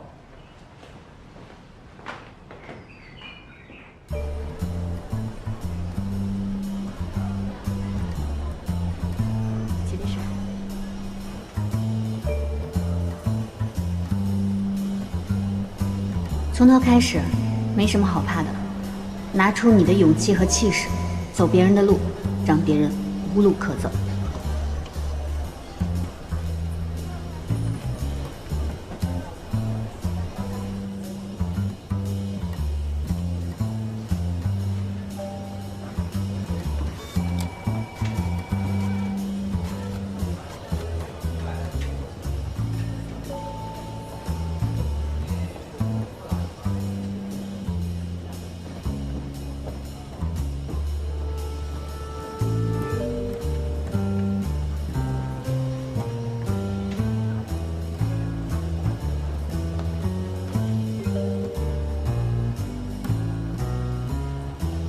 孔女士你好，我们已经收到开庭通知书了，下周3。您看您什么时候有时间来律所一趟吧？我们商量一下开庭的对策。需要帮忙吗？没什么需要帮忙的，齐律师，都是小事，我自己可以。什么案子都可以，你都可以问我的。错了。起诉书只要写简单的诉求就行了，不用写这么多的。谢谢陈女士。大家辛苦了，今天我请大家喝奶茶。谢谢陈律师。我最喜欢喝这个黑糖珍珠双拼了。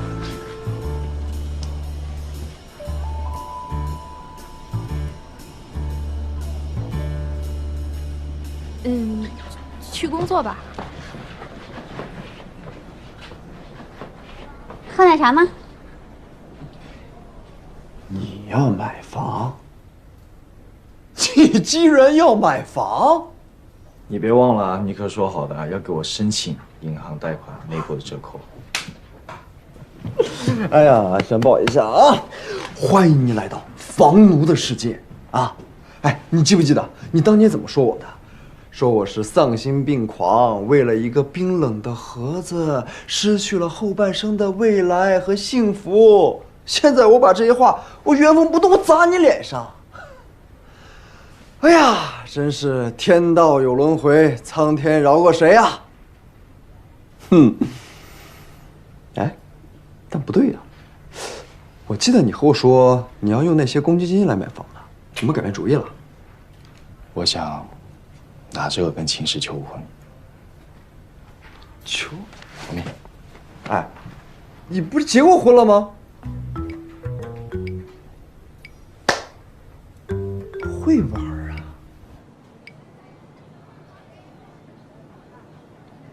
坐啊。吴律师，你有什么事情你直接说吧，我还挺忙的。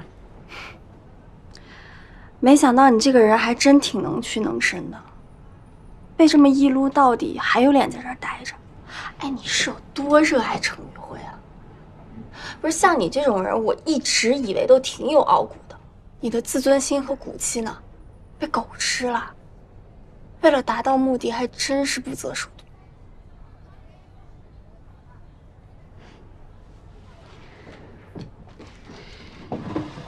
说完了，还有吗？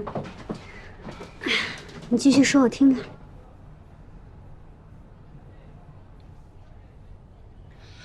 秦师，哎，你知道吗？作为律师，骂人不带脏字是基本素养。如果是我的话，我可以连续半个小时不带重样的。要我教你吗？你还真是不知羞耻啊！而且啊，我觉得你刚才说的那些话完全是在夸我。你可以出去打听打听，外面那些孩子，哪一个没有使过手段、耍过心眼儿？他们在坐在今天这个位子之前，已经经过成百上千次的考验了。啊，对了，以前呢，就是在这间办公室里，我问过你。我说你有没有信心在这种考验下面活下来？如果没有的话，就回家休息去吧。我告诉你，我跟你们这种人不一样。是不一样。你现在是高级律师啊，在一个这么大的办公室里面呢。但是你是怎么成为高级律师的？你在这个位子上坐得稳不稳，能坐多久，你自己心里应该比我清楚。哎，你有没有想过一件事啊？为什么虽然你是高级律师，但外面那些孩子却没有一个……哦，抱歉，除了那个你收买的以外，他们没有一个人把你真的放在眼里。你知道为什么吗？因为他们知道在你身上学不到任何东西。你今天坐在这儿，不是靠你自己的能力，而是靠你爸。你的这种行为，对于外面那些一路靠着自己努力奋斗过来的孩子，是最大的讽刺。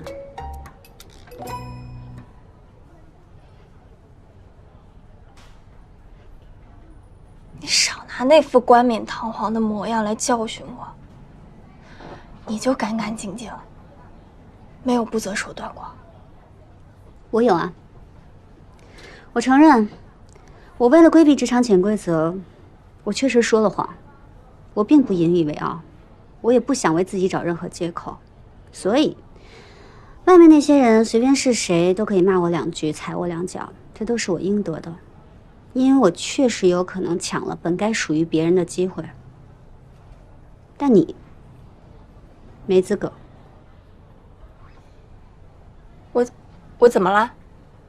同样是抢资源走捷径，还不是技术性作弊，是靠最低端的拼爹。但是呢，咱们律所宽容，允许拼爹。可是拼完了以后呢，你的能力呢，头脑呢？你除了在背地里搞一些小手段，搞一些内斗以外，你还做什么了？拼爹一时爽，一直拼爹一直爽是吗？宝贝，你会把自己拼成弱智的。你知道吗？这里是律所，是一个社会，不是你们家。如果你真的觉得自己高人一等，你就拿出点匹配你高端家世的本事来，不然，你记住，这间办公室以外的每一个人，都有可能分分钟秒杀了你。到时候，谁叫谁爹还不一定呢。秦师，你给我出去！好呀，喝咖啡吗？加奶加糖好不好？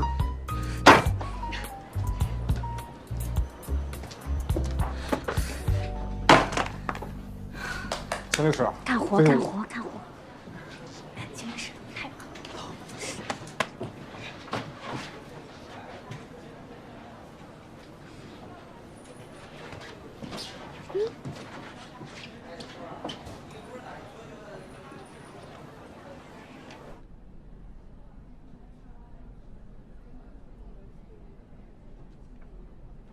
你想清楚了？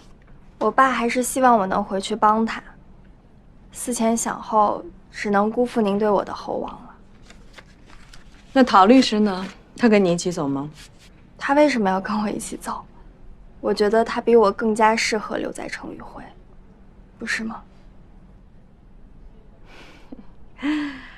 既然你已经决定了，那我就不好勉强留你了。往后我们城宇会和西美还是有很多合作的，是不是？当然。祝福你。